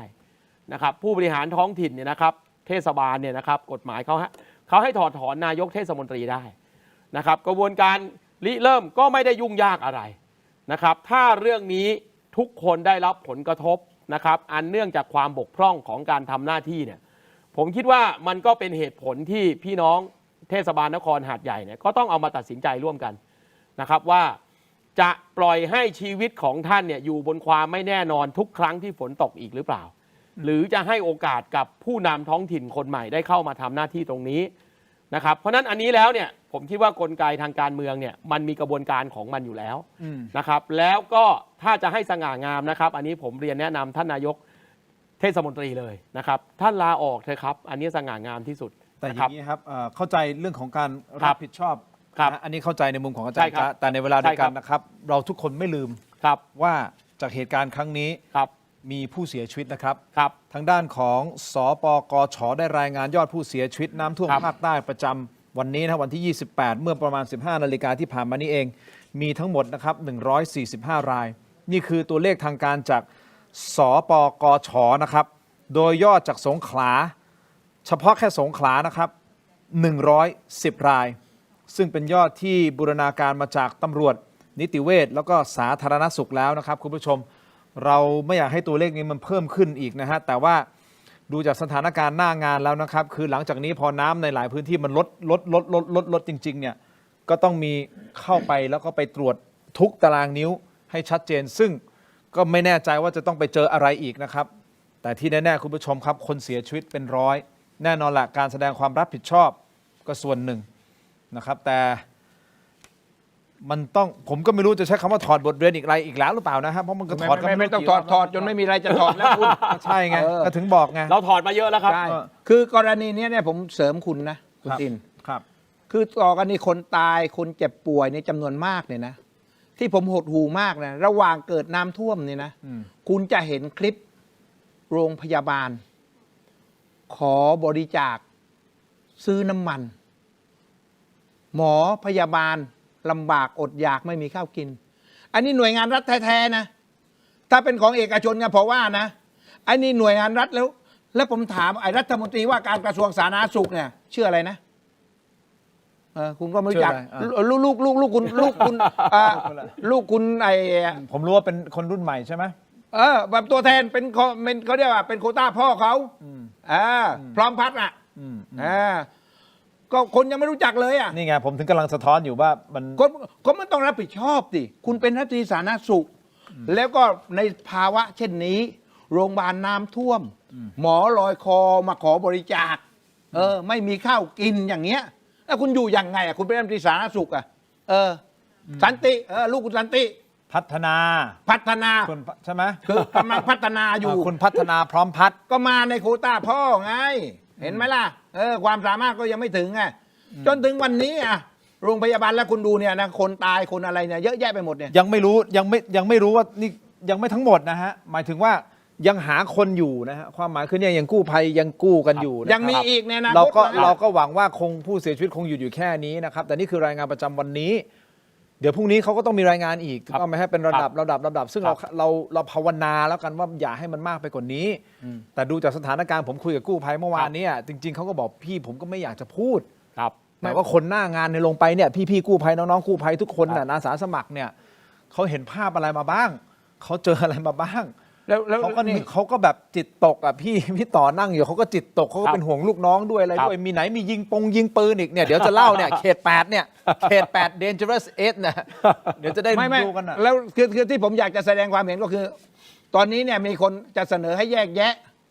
ว่าคนตายเนี่ยตายอย่างไรตายเกี่ยวเพราะว่าเขาจะเยียวยาคนละศพละ2 ล้านไงผมก็บอกคุณไม่ต้องแยกแยะเลยใครตายในช่วงเวลานี้น้ำท่วมเนี่ยนะไม่ว่าจะจมน้ำตายหรือว่าจะช็อกตายหรืออะไรตายถือว่าตายในน้ำท่วมจ่ายไปใช่ไหมใช่มันต้องดีเนี่ยไม่ถ้าสมมติผมไม่ได้จมน้ำตายผมเดินไปผมโดนไฟดูดตายแต่จะเกิดจากเหตุการณ์น้ำท่วมอันนี้ถือว่าผมตายจากน้ำท่วมไหมโทษทีคือวันนี้เนี่ยนะครับเมื่อตอนบ่าย 3เนี่ยนะครับรัฐบาลเขายอมรับแล้วนะครับว่าเขาจะไม่แยกอีกแล้วเมาแล้วครับเมาเรียบร้อยหมดแล้วเพราะนั้นตรงนี้นะครับทุกท่านที่เสียชีวิตนะครับจริงๆเนี่ยไม่ควรจะเป็นหน้าที่ผมนะครับอันนี้ก็แต่ว่าเนื่องจากว่าเอาข้อมูลที่ถูกต้องเพราะเมื่อตอนบ่ายผมนั่งฟังอยู่โอเคนะครับมีการแถลงมาเรียบร้อยแล้วนะครับว่าจะไม่มีการแยกกรณีนะครับก็คือทุกท่านที่เสียชีวิตเนี่ยก็จะได้รับท่านละ2 ล้านนะครับอันนี้ก็ต้องบอกว่ารัฐบาลก็ได้คงจะฟังเสียงนะครับจะเสียงด่าเสียงอะไรก็แล้วแต่ก็ถือว่าได้มีการปรับเกณฑ์เรียบร้อยแล้วนะครับคราวนี้ผมอยากจะเรียนอย่างนี้นะครับเมื่อสักครู่เนี่ยท่านนายกรัฐมนตรีเนี่ยก็เพิ่งแถลง 7-8 มาตรการในการที่จะไปช่วยฟื้นฟูเยียวยานะครับผมเรียนตรงๆเลยนะครับว่าส่วนใหญ่แล้วเนี่ยนะครับก็คือให้กู้เงินปลอดดอกเบี้ยในการมาซ่อมบ้านในการมาฟื้นฟูอาชีพเนี่ยนะครับผมเรียนตรงๆเลยนะเสียหายรอบนี้นะครับมันเป็นความผิดของภาครัฐเพราะฉะนั้นแล้วประชาชนที่เขาได้รับความเสียหายเนี่ยเขาไม่ควรจะต้องอยู่ในฐานะลูกหนี้อีกต่อไปคำว่าลูกหนี้คือต้องไปกู้เงินมาซ่อมบ้านตัวเองนะครับแล้วผมเรียนตามตรงนะครับว่าวงเงินที่ให้100,000 บาทเนี่ยต้องบอกว่าน้อยเกินไปนะครับเพราะหลายคนเนี่ยนะครับสูญเสียอาชีพนะครับแล้วก็ที่อยู่เสียหายก็พังยับเยินหมด100,000 บาทเนี่ยไม่พอแน่ๆนะครับและที่สำคัญมันไม่ควรเป็นเงินกู้ครับเพราะต่อให้ปลอดดอกเบี้ยในเมื่อเป็นเงินกู้คุณทินก็ต้องใช้หนี้นะครับผมเรียนตามตรงนะครับว่าเม็ดเงินงบประมาณของบ้านเราเนี่ยนะครับกระทรวงทบวงกรมในงบปี69ที่เราใช้อยู่ตอนนี้ตัดความสุรุ่ยสุร่ายอะไรออกมาได้อีกเป็น100,000 ล้าน นะครับแล้วเอามาดูแลพี่น้องประชาชนภาคใต้ตั้งแต่นครศรีธรรมราชเนี่ยยันจังหวัดยะลาเนี่ยนะครับอันนี้เป็นความผิดพลาดของภาครัฐจริง เอางี้ นะครับ เราพูดคุยกันคือ ครั เรา บ พูดคุยกันหลายวันละแล้ว ใช่ มีแต่คนบอกนี่คือความผิดพลาดในการบริหารจัด ถูกต้ กา อง รงาน แต่ ครับ ผมถามทั้งสองท่านนะอ ครั ภิ บ เทพไทยก่อนแล้วกั ครั น บ ว่าถ้าตัดภาพกลับไปคือรัฐบาลควรออกมายอมรับไหมว่าอันเนี้ยเราผิดพลาดเราจะแก้ไขให้มันดียังไง คือออกมายอมรับแบบ ก็ แบบ ได้เลย ผมว่า ควร นะ จะเป็นอย่างนั้นไหม ใช่ คือก็ยอมรับอยู่แล้วว่าฟังจากรายงานนายกไปวันแรกถามรายงานจากนายกแป้นนี่แหละนายกแป้นเอาอยู่รายงานนี่แหละนายกก็เลยตัดสินใจผิดพลาดไงคราวนี้เอาละหลายคนก็บอกว่าคุณมาวิจารณ์มาด่ามันเอางี้ผมเสนอก่อนเลยไหนว่าวันนี้คุณอนุทินไปแล้วนะแล้วน้ำมันแห้งแล้วนะผมถ้าเป็นคุณอนุทินนะ วันก่อนแกบอกว่าสถานการณ์ดีขึ้น ถึงแกจะกลับกรุงเทพแต่ว่าไม่ทันสว่างแกกลับซะก่อน แต่ว่ารอบนี้ผมเสนอคุณอนุทินว่า คุณไปนอนที่หาดใหญ่สัก2-3 วัน2-3 คืนเช้าขึ้นมาได้ดูวิถีชีวิตว่าหลังจากน้ำลดแล้วเนี่ยชาวบ้านเขาเดือดร้อนกันยังไงอยู่ยังไง คุณก็ไปเดินให้กำลังใจเขานะร่วมทุกข์ร่วมสุขกับเขาในฐานะที่คุณเป็นนายกและก็แสดงความรับผิดชอบ2นะคุณเร่งแก้ไขทำเรื่องบิ๊กคลีนนิ่งบ้านเมืองให้มันสะอาดคนจะได้เริ่มต้นนะ3นะสิ่งที่สำคัญเนี่ยนะคืออุปกรณ์ทำหมากินของชาวบ้านคือชาวบ้านที่เดือดร้อนเนี่ยนะมากกว่าอาชีพใดหรือว่าธุรกิจตึกรามบ้านช่องเนี่ยเขาคือพวกพ่วงข้างรถเข็นพวกนี้เนี่ยหาเช้ากินค่ำไงแล้วรถเขาพังเครื่องไม้เครื่องมือเขาพังนายกต้องจัดการสั่งรัฐมนตรีว่าการกระทรวงศึกษาธิการให้วิทยาลัยอาชีวะพวกสารพัดช่างพวกอะไรมาช่วยซ่อมเขาหน่อยเรื่องเครื่องใช้ไฟฟ้าที่น้ำท่วมอะไรเงี้ยแล้วเขาจะได้ทำหากินได้ก่อนไงมันก็ต้องเริ่มจากนี้ก่อนแล้วก่อนจากนั้นก็ค่อยไปแก้ปัญหาเรื่องที่อาจารย์จ้าว่าแต่ละคนเนี่ยชีวิตหนึ่งก็ซื้อรถได้1 คันเนี่ยคุณก็ไปแก้ปัญหาเรื่องซ่อมรถให้กับชาวบ้านด้วยถ้าไม่เสร็จเรื่องนี้เสร็จแล้วก็ค่อยกลับ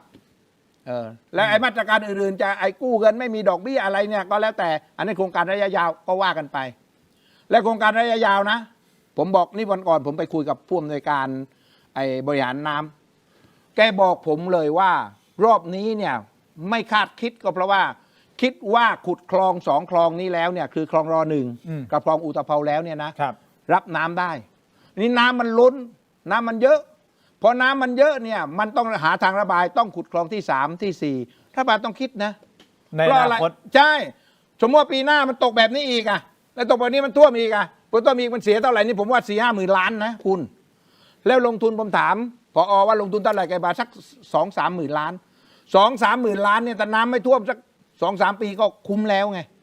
เพราะมันเป็นเมืองเศรษฐกิจมีชาวต่างชาติมีอะไรท่องเที่ยวค้าขายเต็มไปหมดเลยหาดใหญ่ อันดับ เนี่ย 2จากกรุงเทพก็แล้วกันนะ คือเรื่องนี้เนี่ยนะครับ อันนี้ผมให้เป็นข้อมูลอีกชุดหนึ่งแล้วกันคือเวลาเกิดภัยพิบัติทีไรเนี่ยนะครับ มันก็จะมีข้อเสนอเมกะโปรเจกต์แบบนี้จากภาครัฐทุกทีครับ แล้วสุดท้ายนะครับเราลองเอางบบริหารจัดการน้ำเนี่ยนะครับลองเอามาบวกรวมกันครับ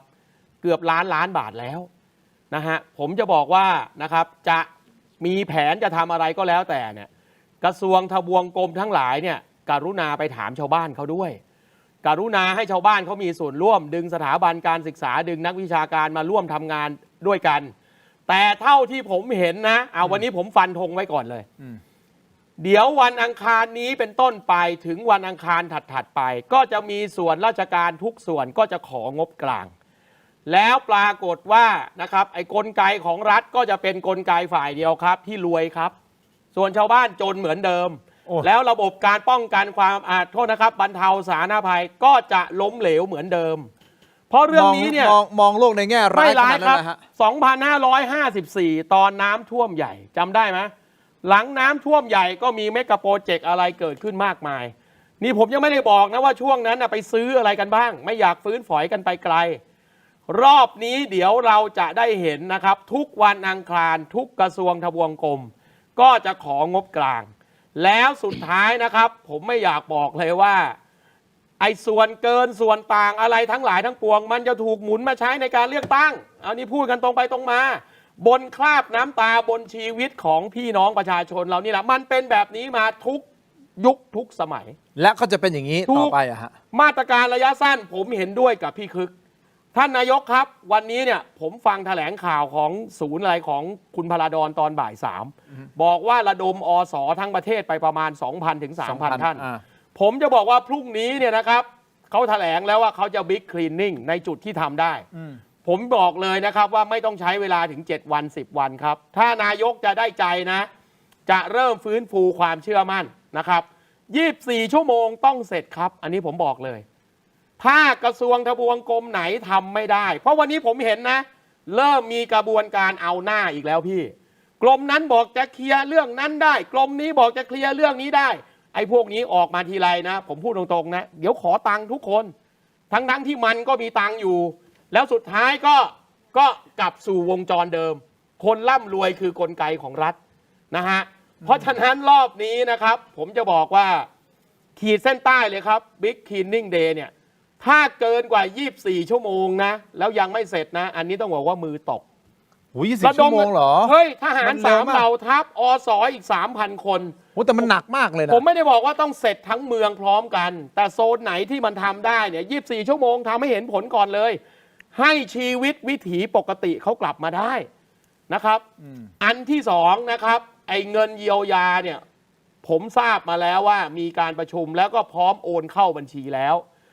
ตอนนี้นะครับพวกที่อยู่ในท้องถิ่นในจังหวัดกรุณาไปเป่าประกาศให้ชาวบ้านเนี่ยนะครับเขารู้ด้วยนะครับว่าท่านกำลังจะได้รับเงินช่วยเหลือเบื้องต้นแล้ว 9,000 บาทเนี่ยนะครับผมเรียนเลยว่าไม่พอหรอกนะครับความเสียหายรอบนี้ไม่ต่างจากพี่น้องที่บางบานที่เขาแช่น้ำกันมาเป็น 4-5 เดือนนะครับเพราะนั้นวันอังคารที่จะถึงเนี้ยมาตรการระยะสั้น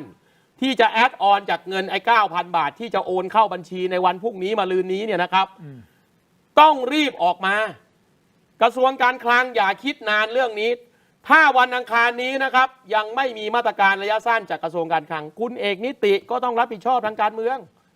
นะครับอันนี้ผมพูดตรงไปตรงมาเพราะอะไรครับเพราะประสบการณ์ของหน่วยงานรัฐเราเนี่ยมันผ่านเรื่องแบบนี้มาเยอะนะครับทำได้ครับถ้าทำไม่ได้นะผมก็บอกเลยว่าแหมอาจจะโซนไหนก็แล้วแต่นะโซน1โซน2สมมุติว่าแบ่งเป็น8โซนก็ได้ถ้า4โซนแรกนะ24 ชั่วโมงเคลียร์ไม่ได้ระดมกำลังขนาดนี้อันนี้ต้องบอกว่ามือตกโอเคนะครับงั้นอันนี้คือเสนอแนะรัฐบาลงั้นสั้นๆนิดเดียวตรงไปตรงมาถามแบบตรงไปตรงมาขอแบบกระชับคำตอบก็คือว่าครับผมรัฐบาลควรออกมาขอโทษไหมครับว่าล้มเหลวมันมีอะไรที่มันจะดีไปกว่าคำว่าขอโทษวันนี้โฆษกรัฐบาลใช้คำว่าขออภัยแต่ข้อความหนึ่งที่โฆษกรัฐบาลพูดเมื่อบ่าย3ก็คือว่ารัฐบาลนะครับยอมรับว่ามีความผิดพลาดนะครับแต่ถ้าจะให้แรงกว่านี้นะครับผมคิดว่าท่านนายกเนี่ยออกมาขอโทษเถอะครับไม่ได้มีปัญหาเรื่องเสียฟอร์มไม่ได้อะไรเลยนะครับคนไทยเราเนี่ยนะครับผมจะบอกว่าคนไทยเราเนี่ยมีข้อดีอยู่อย่างหนึ่งคือให้โอกาสคนเสมอนะครับเพียงแต่ต้องเริ่มจากการยอมรับความจริงว่ามันเป็นความผิดพลาดแล้ววันนี้โฆษกก็เริ่มแล้วแต่ยังใช้คำที่ผมต้องบอกเลยนะครับว่าคำว่าขออภัยเนี่ยมันก็คำเดียวกับนายกนายน้อยตอนไปเสียท่าคลิปอังเคิลรอบนี้ถ้าคุณอนุทินจะได้ซีนนะครับขี่นายกนายน้อยตอนคลิปอังเคิลนะต้องใช้คำว่าขอโทษครับไม่เสียหาย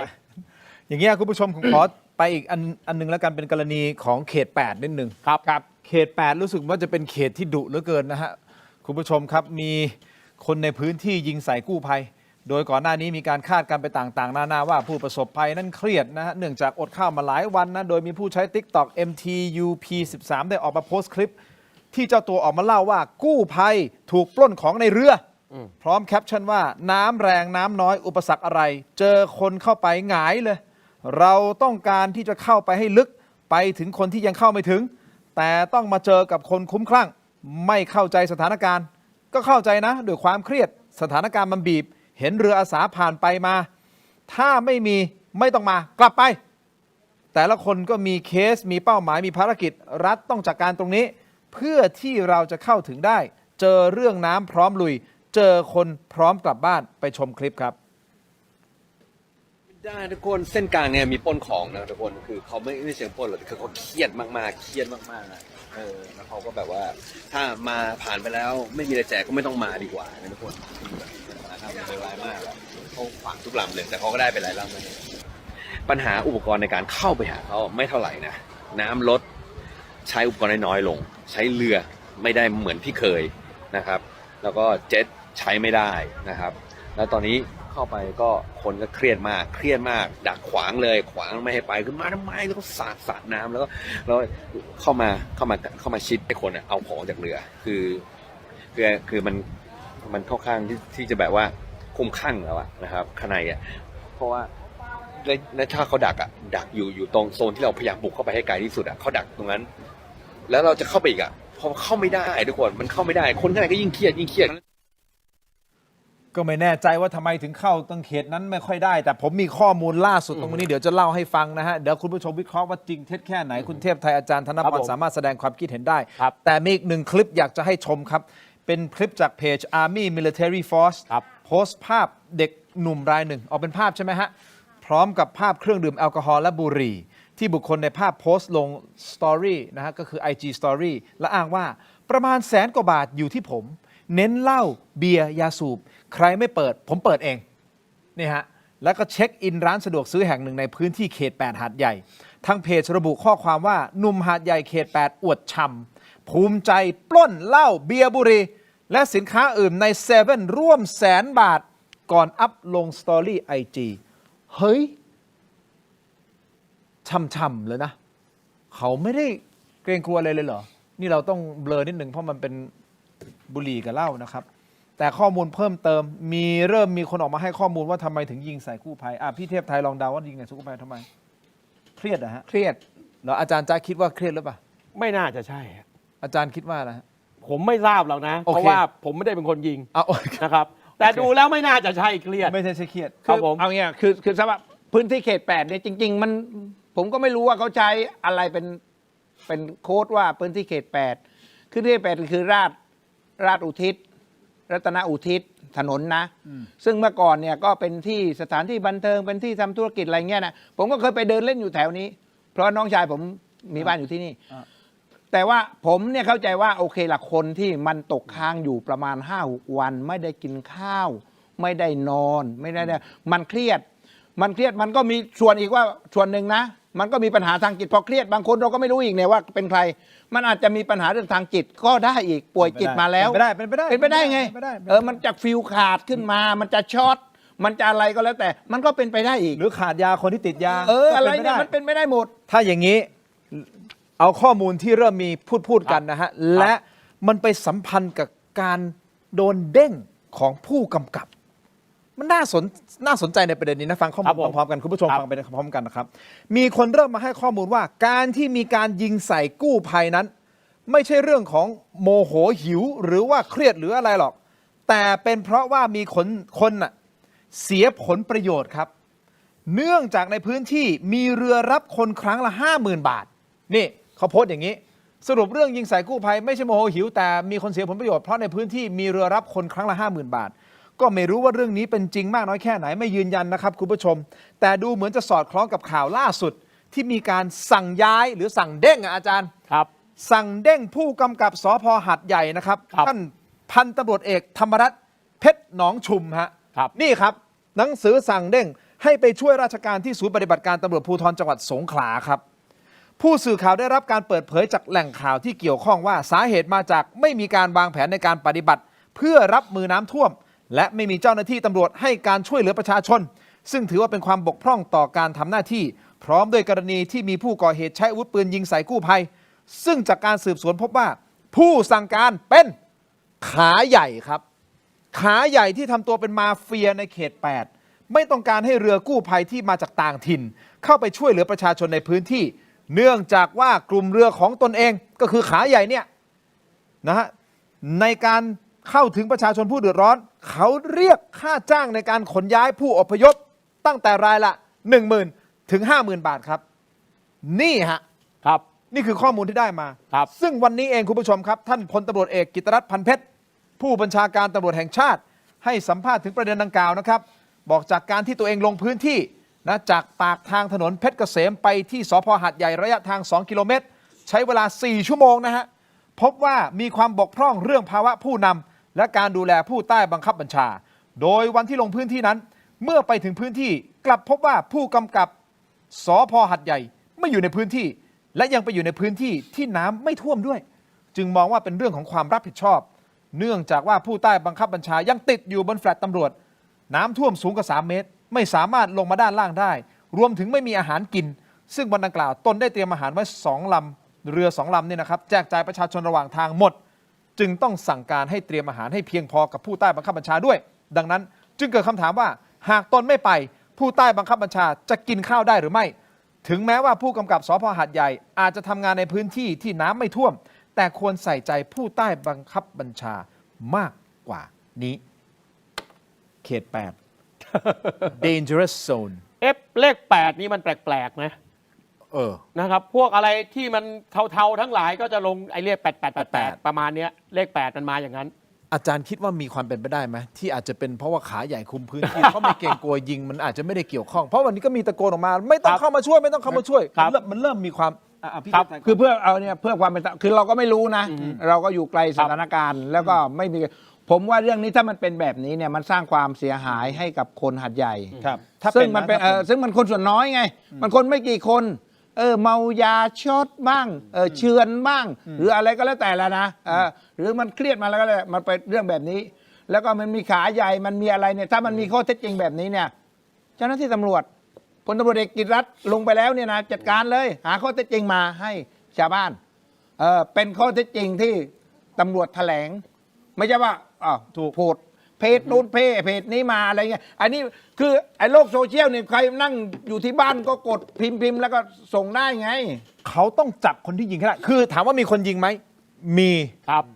ต้องจับมาให้ได้คนเนี้ยแล้วก็มาหาเหตุผลว่ามันต้องจับยิงเพราะอะไรคือผมเรียนตรงๆนะทุกเคสรวมถึงเคสเมื่อกี้ที่ปล้นอะไรนะร้านสะดวกซื้อเซเว่นเนี่ยนะครับตำรวจเท่านั้นแหละครับยิ่งตอนนี้นะครับอยู่ในสถานการณ์ฉุกเฉินนะครับแล้วผมเรียนนะครับข้อกำหนดออกมาแล้วข้อกำหนดเขียนว่าไงคุณทิน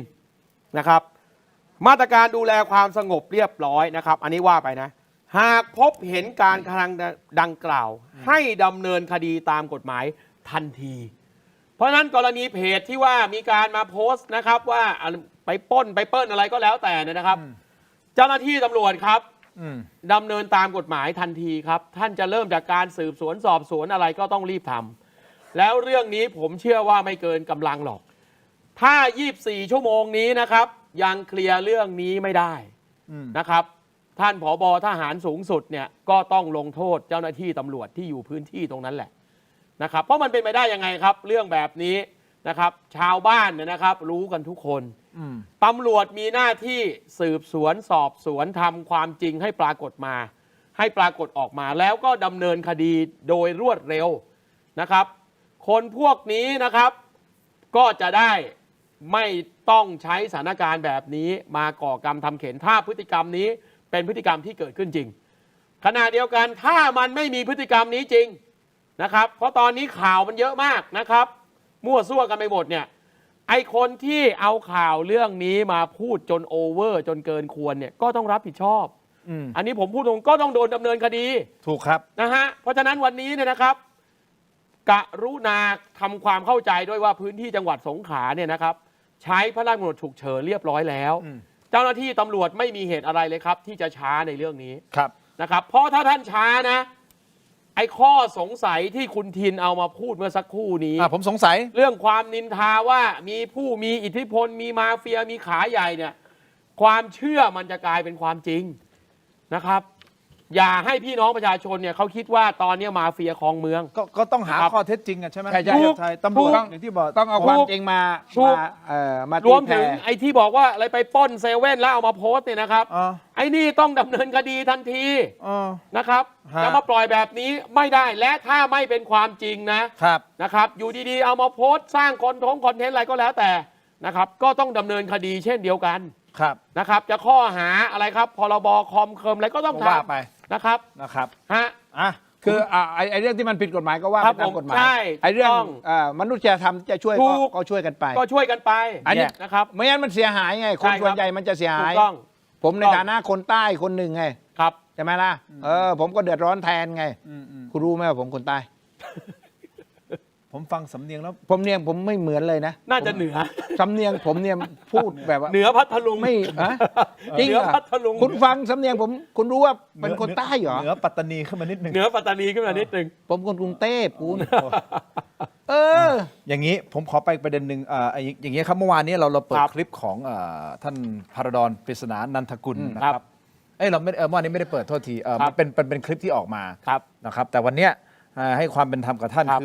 คือมันมีช่วงบางตอนที่ ครับ ที่ผู้สื่อข่าวถามท่านนะครับว่า ครับ รัฐบาลควรจะออกมาแสดงความรับผิดชอบ หรือขอโทษอะไร ครับ กับ ผม เหตุการณ์ที่เกิด ครับ ขึ้น ปรากฏว่าคุณพาราดอนท่านปิดไมค์พับไมค์แล้ว ครับ ก็ ผม ขอบคุณเขาแล้วก็ลุกขึ้นไปเลย ฮะ ยืนไปเลย ซึ่งวันนี้ท่านก็ออกมา ขอโทษ พูดถึงขอโทษไหม ไม่แน่ใจว่าท่านพูดว่าอะไร แต่ว่าอยากจะให้ ครับ ทีมงานเปิดช่วงนี้ ครับ จะเปิดคลิปเก่าเหรอครับเพื่อคุณผู้ชมบางท่านอาจจะยังไม่เห็น แต่อันนี้ให้ความเป็นธรรมกับท่านเราเปิดทั้งสองด้านเลยแล้วกัน ครับ ทั้งคลิปก่อนต้นเหตุแล้วก็คลิปที่หลังเปิด คลิป ค วัน ลิป นี้ ก่อนฮะ ครับผม คลิปก่อน นะครับ ถึงเวลาที่รัฐบาลจะต้องยอมรับอย่างว่าประเมินสถานการณ์ผิดพลาดเพราะไม่ฉะนั้นคงไม่เกิดการสูญเสียโดยชีวิตโดยเฉพาะชีวิต ขอบคุณนะครับ ขอบคุณครับ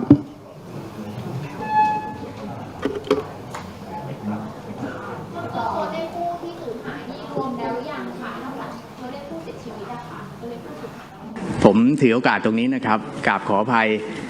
ทุกคนนะครับ เมื่อวานนี้สำหรับตัวผมเองที่ได้เป็นข่าวไปนะครับ ที่ว่าผมเองในฐานะผู้อำนวยการศูนย์ได้ลุกหนีในคำถามของพี่น้องสื่อมวลชน ก็ถือโอกาสตรงนี้ขออภัย แล้วก็ต้องชี้แจงกับพวกเราสั้นๆก่อนที่จะเข้าสู่เนื้อหาแบบนี้นะครับว่าจริงๆผมไม่มีเจตนาที่จะเลี่ยงหรือไม่ตอบในคำถามใดๆ เพียงแต่ว่าเราประเมินสถานการณ์เมื่อวานสิ่งที่อยากที่จะให้พี่น้องประชาชนได้รับรู้รับทราบก็คือมาตรการต่างๆแล้วก็เนื้อหาสาระที่ฝ่ายปฏิบัติได้ปฏิบัติหน้าที่กันส่วนประเด็นทางการเมืองในช่วงนี้เนี่ยทางพวกเราก็ยังไม่อยากที่จะให้ออกไปเป็นประเด็นสำคัญประเด็นที่เป็นกระพี้หรือประเด็นที่ยังไม่ค่อยมีความสำคัญมากนักเช่นประเด็นการเมืองแบบนี้ก็เพียงแต่อยากจะให้ประเด็นหลักประเด็นสาระสำคัญที่จะต้องสื่อสารไปถึงพี่น้องประชาชนได้รับรู้รับทราบได้ออกมาเป็นข่าวด้านหลักนะครับก็จึงได้ไม่ตอบคำถามเมื่อวานนี้เพราะฉะนั้นในประเด็นนี้ผมต้องขออภัยสำหรับพี่น้องสื่อมวลชนผมเชื่อว่าท่านรู้จักผมมานานพอสมควรผมไม่มีนิสัยในการที่จะหลบหนีหรือเลี่ยงตอบคำถามของพวกเราเพียงแต่ว่าสิ่งที่อยากที่จะให้สื่อออกไปสู่สาธารณะก็คือเนื้อหาสาระที่ทางรัฐบาลและทางศูนย์ตั้งใจที่จะออกไปมากกว่าประเด็นการเมืองคือที่ผมรู้จักเขานะโดยส่วนตัวแล้วเขาก็เป็นคนนิสัยดีโดยส่วนตัวเป็นคนนิสัยดีครับแต่ว่าบางครั้งเนี่ยผมไม่แน่ใจว่าเขาบางครั้งนี่ที่ผมเห็นเนี่ยเขาก็ภาษาบ้านผมก็ ช็อตหรือเปล่าวะคือมันคุณดูแสดงอาการตาเขาดิตาเขาจะขวางตาเขาแล้วไม่ใช่ว่าครั้งนี้ครั้งแรกนะตอนที่เขาเป็นรองประธานสภาคุณไปดูภาพเก่าๆเวลานั่งอยู่พอเขาโมโหขึ้นมาเขาลุกขึ้นยืนขึ้นมาทันทีแล้วก็ทำตาขวางๆแล้วก็สั่งให้เขานั่งอะไรเงี้ยคือจะเป็นแบบนี้คือจริงๆเนี่ยที่เขาพูดเมื่อวานพอนักข่าวถามผมก็เข้าใจว่าเขาเครียดแล้วเขาตอบคำถามไม่ได้เขาก็ไม่รู้จะตอบยังไงแล้วก็ปิดไมค์แล้วขึ้นหนีจริงๆถ้าหากว่าเป็นคนที่ไม่เครียดถ้าเป็นแบบผมเนี่ยนะปล่อยมุกปล่อยลูกเล่นอะไรไปมั่งแล้วบอกเดี๋ยวพรุ่งนี้เขามาตอบก็ได้อะไรเนี่ยไปหาข้อมูลก่อนเขาพูดกันตรงๆกันนักข่าวก็รู้จักกันทั้งนั้นนี่ใช่ไหมล่ะแล้วทำยิ้มหัวเราะขำๆใช่มั้งไม่ใช่ผมไม่เคยเป็นโฆษกนะผมเคยโฆษกมาก่อนนะนักข่าวก็ต้อนนักข่าวโอ้โหคุณลองก็ดูแต่เพียงพรำมาขยำหรอกขย่ำเลยแหละแต่ว่านี่มันผมแปลกใจนะผมงงมากเลยเนี่ยดูตาแล้วเหมือนกับเป็นอะไรวันนี้มันผิดปกติ ว่าน่าจะ มาก เหตุการณ์ครั้งนี้หนักครับเนี่ยครั้งเนี้ยหนักมากก็ไม่รู้ว่าข้างหลังเป็นยังไงเพราะว่าตอนที่ท่าน ถ้าแบตหนักขนาดนั้นแล้วอนุทินไม่ ก็ถึงบอกนะว่า ว่ามันมีหลายช็อตที่ยืนข้างหลังท่านอนุทิน แล้วก็จะเห็นจากภาพเลยว่าเขาก็อึดอัดในหลายๆเรื่องเหมือนกันเนาะอันนี้ผมไม่รู้ผมดูจาก ไม่วิเคราะห์ไงบอดี้เลงเวทแต่บอดี้เลงเวทภาษากาย ภาษาอันนี้ต้องให้อาจารย์ตรินนี่กัน ต้องให้อาจารย์ตรินมาให้ข้อภาษากายแต่อาจารย์ตริน ได้ไหม เชิญฮะ คือผมจะบอกว่านักการเมืองรุ่นใหม่นะครับ อย่างท่าน พารา รั ด ฐ อน มนตรีเนี่ยผมคิดว่าสิ่งหนึ่งซึ่งท่านจะต้องเรียนรู้จากนักการเมืองรุ่นใหม่อีกหลาย ๆ คนนะจะอยู่พรรคไหนเอาเปรียบเทียบกับพวกฝ่ายค้านอย่างสีส้มก็ได้ผมคิดว่านักการเมืองรุ่นใหม่นะครับคุณสมบัติที่จำเป็นมากๆ คือสื่อสารอย่างตรงไปตรงมาไม่ต้องไปหลบเลี่ยงหรอกครับ แล้วประเด็นที่สองเนี่ยนะครับคำถามที่สื่อเขาถามเนี่ยผมเรียนตรงๆว่าไม่ใช่คำถามทางการเมืองไอ้นี่คือคำถามโดยข้อเท็จจริงเลยว่าก็ท่านยอมรับไหมว่าผิดพลาดก็ในมุมของสื่อย อมรับก็คือยอมรับนะครับผิดพลาดก็คือผิดพลาด ก็แล้วแก้ไขซะ นะฮะคือโดยสภาพนะรัฐบาลเนี่ยต้องรับอยู่แล้ว ส่วนรัฐบาลนะครับเอาผมพูดเลยนะคุณจะไปตั้งกรรมการสอบสวนสอบหาว่านะครับมันผิดพลาดตรงไหนอะไรกันตั้งกรรมการอิสระมาทำก็คุณก็ทำของคุณไป หรือปปชนะอันนี้ผมเสนอปปชด้วยวันนี้แหละปปชจะเป็นพระเอกปปชครับตั้งคณะอนุกรรมการไต่สวนกรณีนี้เลยครับเพราะผมไม่อยากให้นะครับความผิดพลาดนี้เนี่ยไปลงที่คนใดคนหนึ่งเพราะผมเชื่อว่าผิดพลาดกันทั้งระบบรวมทั้งข้าราชการส่วนกลางกรมกองต่างๆที่ต้องทำหน้าที่แต่ขี้เกียจทำงานมีเยอะหรือทำงานไม่ประสานกันคนเหล่านี้เนี่ยต้องได้รับโทษด้วยนะครับเพราะมีคนตายเป็นร้อยเพราะฉะนั้นนะครับรัฐบาลครับตั้งกรรมการอิสระตอนนี้ยอมรับไปเลยว่าผิดพลาดนะครับแล้วท่านจะเอาแบบนายกอานันต์ตอนที่สลายการชุมนุมในตอนนั้นจะมีการตั้งกรรมการอิสระขึ้นมาแล้วนำไปสู่การลงโทษข้าราชการปปชจะตั้งอนุกรรมการขึ้นมาไต่สวนทำเลยนะครับไม่มีใครเป็นผมยินดีไปเป็นให้เพราะผมไม่มีเลือกที่รักมักที่ชังกับใครนะครับและผมมั่นใจว่าผมรู้อะไรลึกๆมากพอที่จะรู้ว่าเรื่องนี้นะครับสอบไม่ยากว่าในระบบเนี่ยนะครับใครบกพร่องตรงไหนสอบไม่ยากเพราะเรื่องนี้มันมีกลไกชัดเจนอาจารย์นะครับอาสาตัวเองไปผมอาสาเลยก็นี่มีแต่คนบอกว่าเนี่ยอาจารย์ก็มีแต่พูดนี่แต่พูดผมอาสาไปทำงานเอานี่อาสาแล้วนะผมอาสาเลยท่านนายกตั้งเลยครับคณะกรรมการอิสระขึ้นมาสอบสวนหาข้อเท็จจริงตรงนี้แล้วกรรมการชุดนี้นะครับผมกล้าพูดเลยนะไม่ต้องมีอายุการทำงานนาน15วันแล้วส่งปปชลงดาบได้เลยหรือปปชจะตั้งอนุไต่สวนของปปชก็ได้ทำเลยแล้วผมเรียนยืนยันนะครับเหตุที่เกิดขึ้นนะครับอย่าไปหาแพะแค่นายกเทศบาลหาดใหญ่ท่านน่ะผิดพลาดแน่ๆแล้วคนหนึ่งแต่เชื่อว่าพวกที่กินเงินเดือนจากภาษีของเรา3คนและคนไทยอีก70ล้านน่ะต้องรับผิดชอบไม่ว่าคนนั้นมันจะเป็นอธิบดีเป็นเลขาธิการเป็นรองเลขาเป็นผอ.สำนักมันจะใหญ่แค่ไหนไม่มีใครใหญ่กว่าประชาชนนะครับท่านนายกกล้าตั้งไหมครับผมยินดีไปทำงานให้ฟรีไม่รับเบี้ยประชุมไม่ผมเทียบไทยคิดไงไม่ผมเป็นห่วงแบตผมแม่คนเขาหาว่าตามันแข็งมันเป็นยังไงคุณพาราดอนแบตพาราดอนเนี่ยผมอยากเครียดนี่ผมคุยนั่นผมแซมดูรายการเราด้วยอยากเครียดเลยแบตนะพาราดอนอยากเครียดเผื่อว่าถ้าเครียดก็ไปดูคลิปผมก็แล้วกันผมไม่เครียดคือคนถ้าดูคลิปผมนะดูรายการที่ผมจัดหรือออกกับคุณนี่นะผมรับรองเลยมะเร็งไม่เป็นเพราะว่ามะเร็งไม่เป็นไหนบอกคนเหนือมะเร็งไม่เป็นเพราะเราไม่เครียดเลยเราจัดรายการไม่คือความเครียดนี่เป็นบ่อเกิดของโรคภัยไข้เจ็บทั้งหมดเวลาเราพูดการเมืองเราก็ต้องพูดการเมืองให้มันมีความสุขเราวิจารณ์กันตรงไปตรงมาอย่างคุณอนุทินอย่ามาว่าพวกผมคือผมใครเป็นนายกผมก็วิจารณ์คุณอุ้งอิงเป็นผมก็วิจารณ์เห็นไหมนี่คุณอนุทินเป็นผมก็วิจารณ์วันหน้าถ้าคุณเท้งเป็นผมก็วิจารณ์คุณอภิสิทธิ์เป็นผมก็วิจารณ์เพราะเขากินภาษีของเราไงเขาเป็นคนสาธารณะถ้าไม่ให้ผมวิจารณ์ก็อย่ามาเป็นไงเพราะฉะนั้นไอ้พวกนายแบกนางแบกทั้งหลายอย่ามาโกรธพวกผมหน้าที่วิจารณ์แทนคุณเพราะผมไม่เข้าสภาแล้วไงไม่ได้เป็นนักการเมืองในสภาผมเป็นนักการเมืองนอกสภาผมก็มีโอกาสเป็นปากเสียงให้ประชาชนในคุณนักวิเคราะห์การเมืองอิสระนักวิเคราะห์การเมืองอิสระพูดชัดไหมพูดกลางผมเสริมนิดเดียวใช่ไหมครับอาจารย์นิดเดียวจริงครับผมปปชเนี่ยเคยตั้งกรรมการไต่สวนมาแล้วนะครับกรณีมีการโยกงบภัยแล้ง นะครับเพราะนั้นกรณีนี้เนี่ยผมพูดตรงๆนะภาพที่สื่อมวลชนรายงานที่คนทั้งโลกเขาเห็นเนี่ยนะครับมันมีเหตุผลเพียงพอที่ปปชจะตั้งกรรมการไต่สวนเรื่องนี้จริง โอเค ๆนะครับรัฐบาลก็เช่นเดียวกันครับวันนี้เนี่ยนะครับยอมรับเพราะท่านเป็นรัฐบาลท่านต้องรับโดยสภาพโดยหน้าที่แต่ท่านมีสิทธิ์ที่จะตั้งกรรมการไปไต่สวนนะครับว่าเรื่องนี้เนี่ยระบบมันผิดพลาดตรงไหนใครต้องรับผิดชอบแล้วให้เวลานะครับไม่เกิน15 วันเนี่ยได้แน่นอนเพราะของพวกนี้ไม่ได้ยากอะไรโอเคงั้นนะครับอาจารย์จะเสนอ ผมยินดีไม่รับเบี้ยประชุมไม่รับค่าใช้จ่ายใดๆจากรัฐบาลยินดีอดตาหลับขับตานอนหาความจริงให้คุณผู้ชมไม่ยากเรื่องนี้สุดท้ายยังไม่จบยังไม่จบหมดแล้วไม่ยาก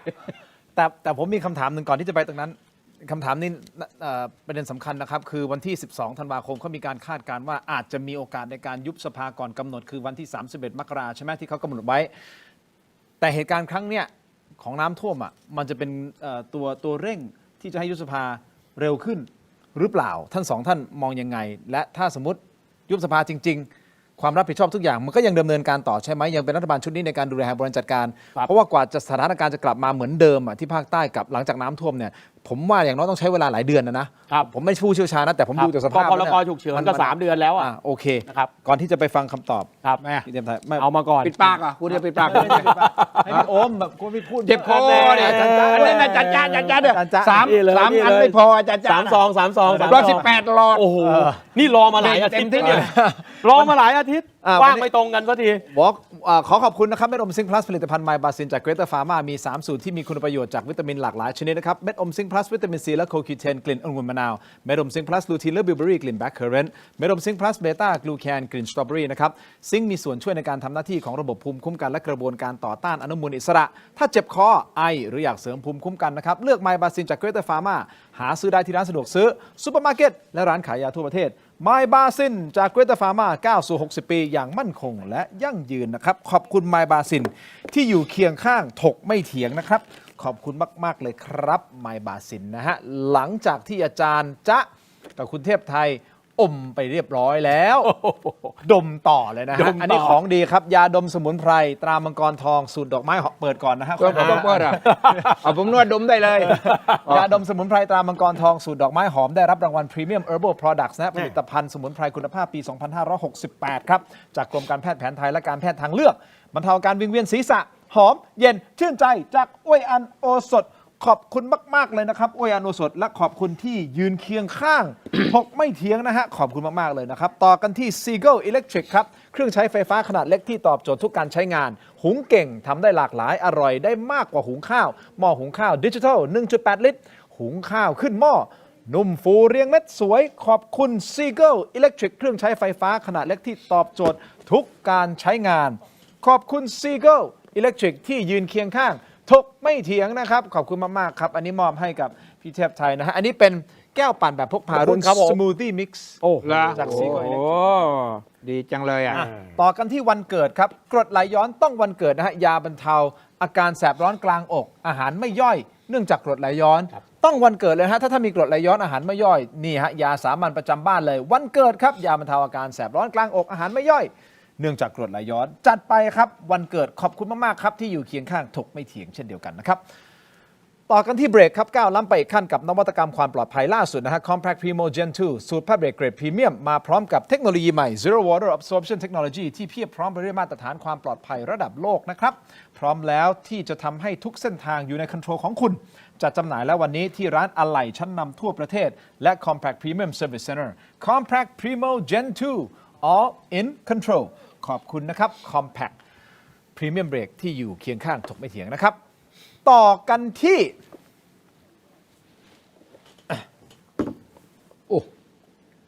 เล่นใหญ่นิดหนึ่งเยอะโอ้โหเปล่าหรอกผมขอพักนิดหนึ่งเพราะว่าใช้เสียงเยอะผมสู้อาจารย์จ๊ะไม่ได้อาจารย์จ๊ะนี่ฮะขอบคุณครับอันนี้อะไรครับยาธาตุน้ำขาว49 บาทฝาสีฟ้าตาหารคู่นะครับมาตรฐานสากลหาซื้อง่ายตามร้านขายยาแผนปัจจุบันทั่วไปราคาเพียง49 บาทเข้าถึงง่ายจาก HK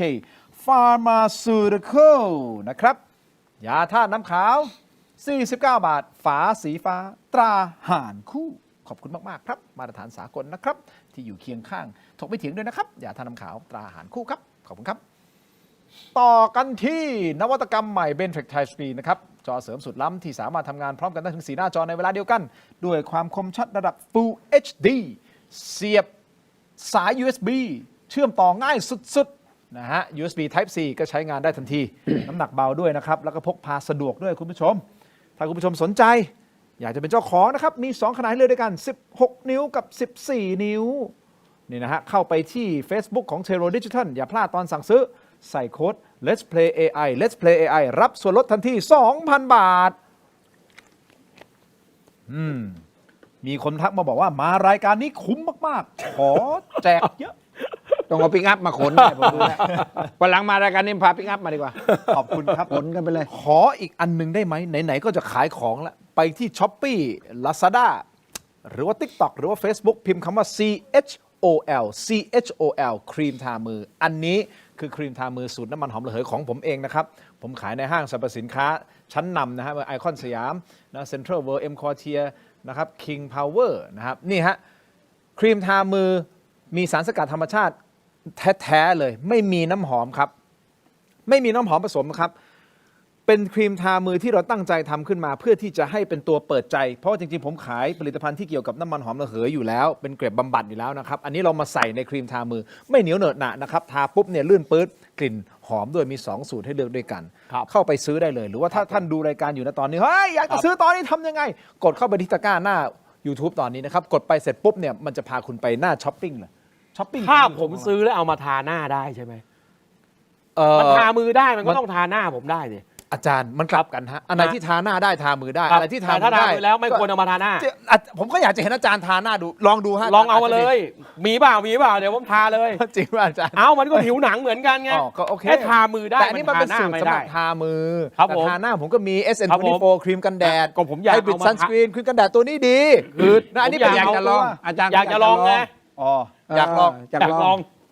ลองก่อนใช่ไหม ไหนลองเอามาทาดูหน่อย อยากลองใช่ไหมอาจารย์ เอามาลองก่อน อยากลองใช่ไหมอาจารย์ ลองทามือ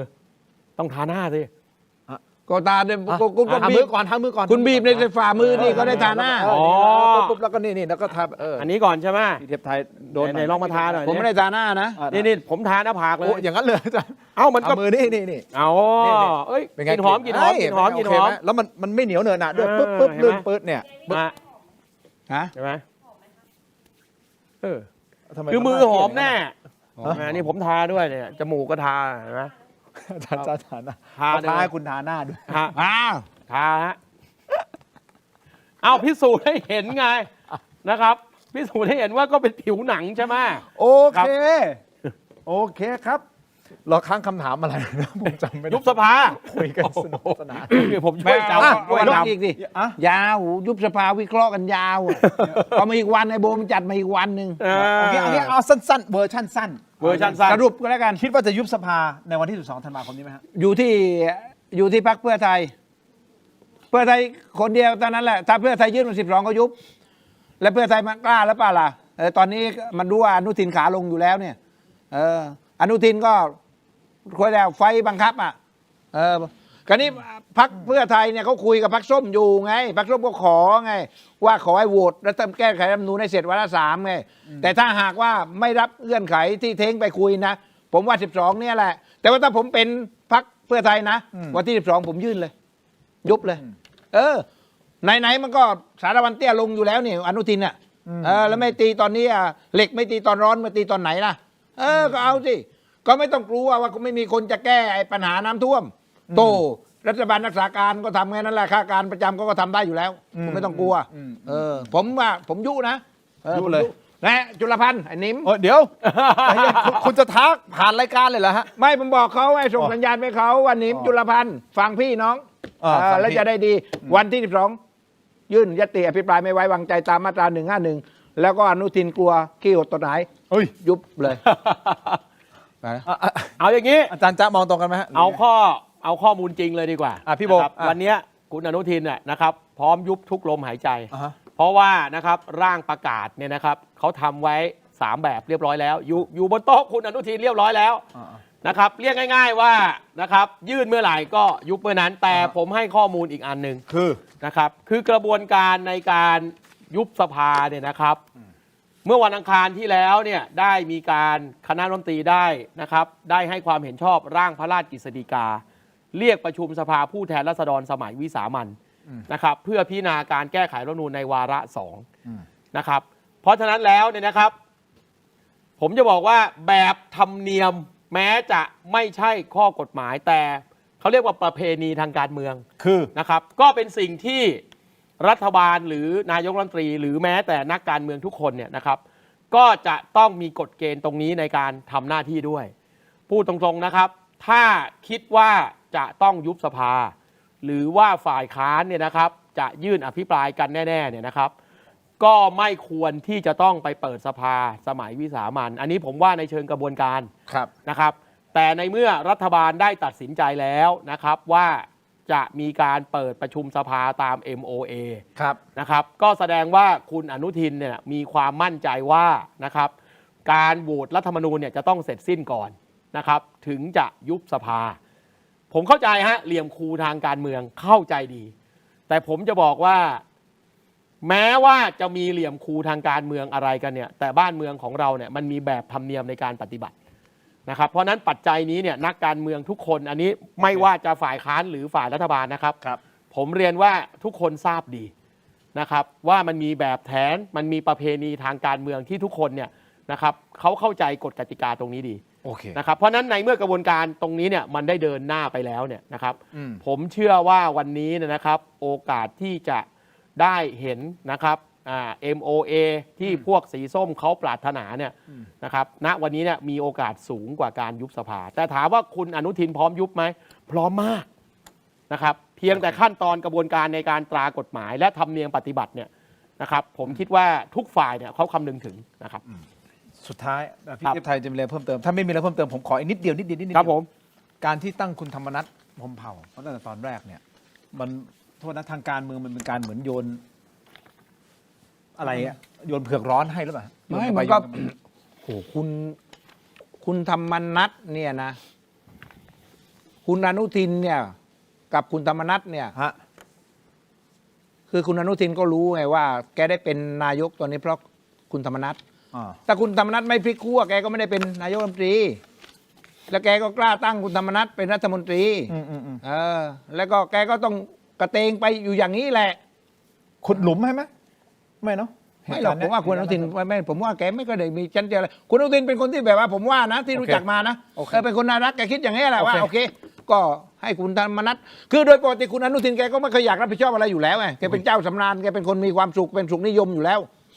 นี่โดยพื้นฐานของแกนะโอเคจริงเดียวสั้นๆประเด็นเดียวกันว่าเป็นการเหมือนแบบโยนเผือกร้อนแล้วก็ขุดหลุมพรางให้กับท่านธรรมนัสหรือเปล่าในเหตุการณ์นี้โดยตั้งท่านให้ทางลงไปคือเรื่องขุดหลุมพรางเนี่ยนะครับผมเชื่อว่าในสถานการณ์ความเดือดร้อนเนี่ยมันไม่มีใครคิดอย่างนั้นหรอกโอเคนะครับแต่ในเมื่อตั้งแล้วเนี่ยมันเกิดประสิทธิภาพประสิทธิผลจนต้องใช้มาตรการอื่นมาแทนหรือเปล่าเนี่ยอันนี้มันอีกเรื่องนึง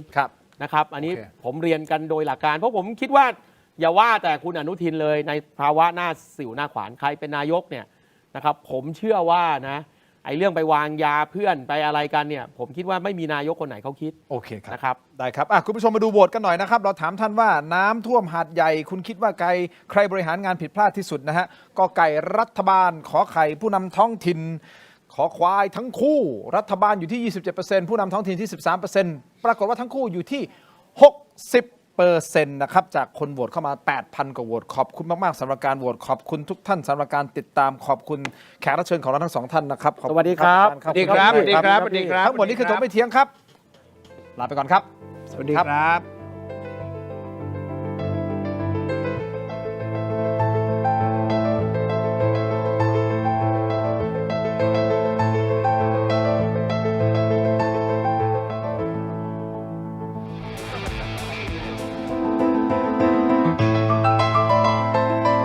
ผู้ชมถามเข้ามามากมายนะครับว่าถกไม่เถียงมีวิธีการร้องทุกข์อย่างไรเรามีขั้นตอนง่ายๆดังต่อไปนี้ครับเริ่มต้นจากสแกน QR Code นี้เลยครับ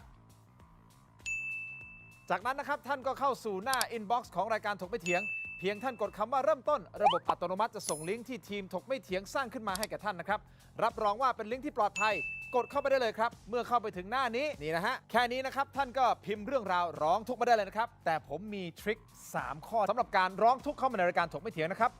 1. เขี ขียนเรื่องราวร้องทุกข์ของท่านให้ละเอียดชัดเจนและสรุปโดยง่ายที่สุดนะครับข้อที่ 2 เขียนชื่อเบอร์โทรของท่านให้ครบถ้วนสมบูรณ์ที่สุด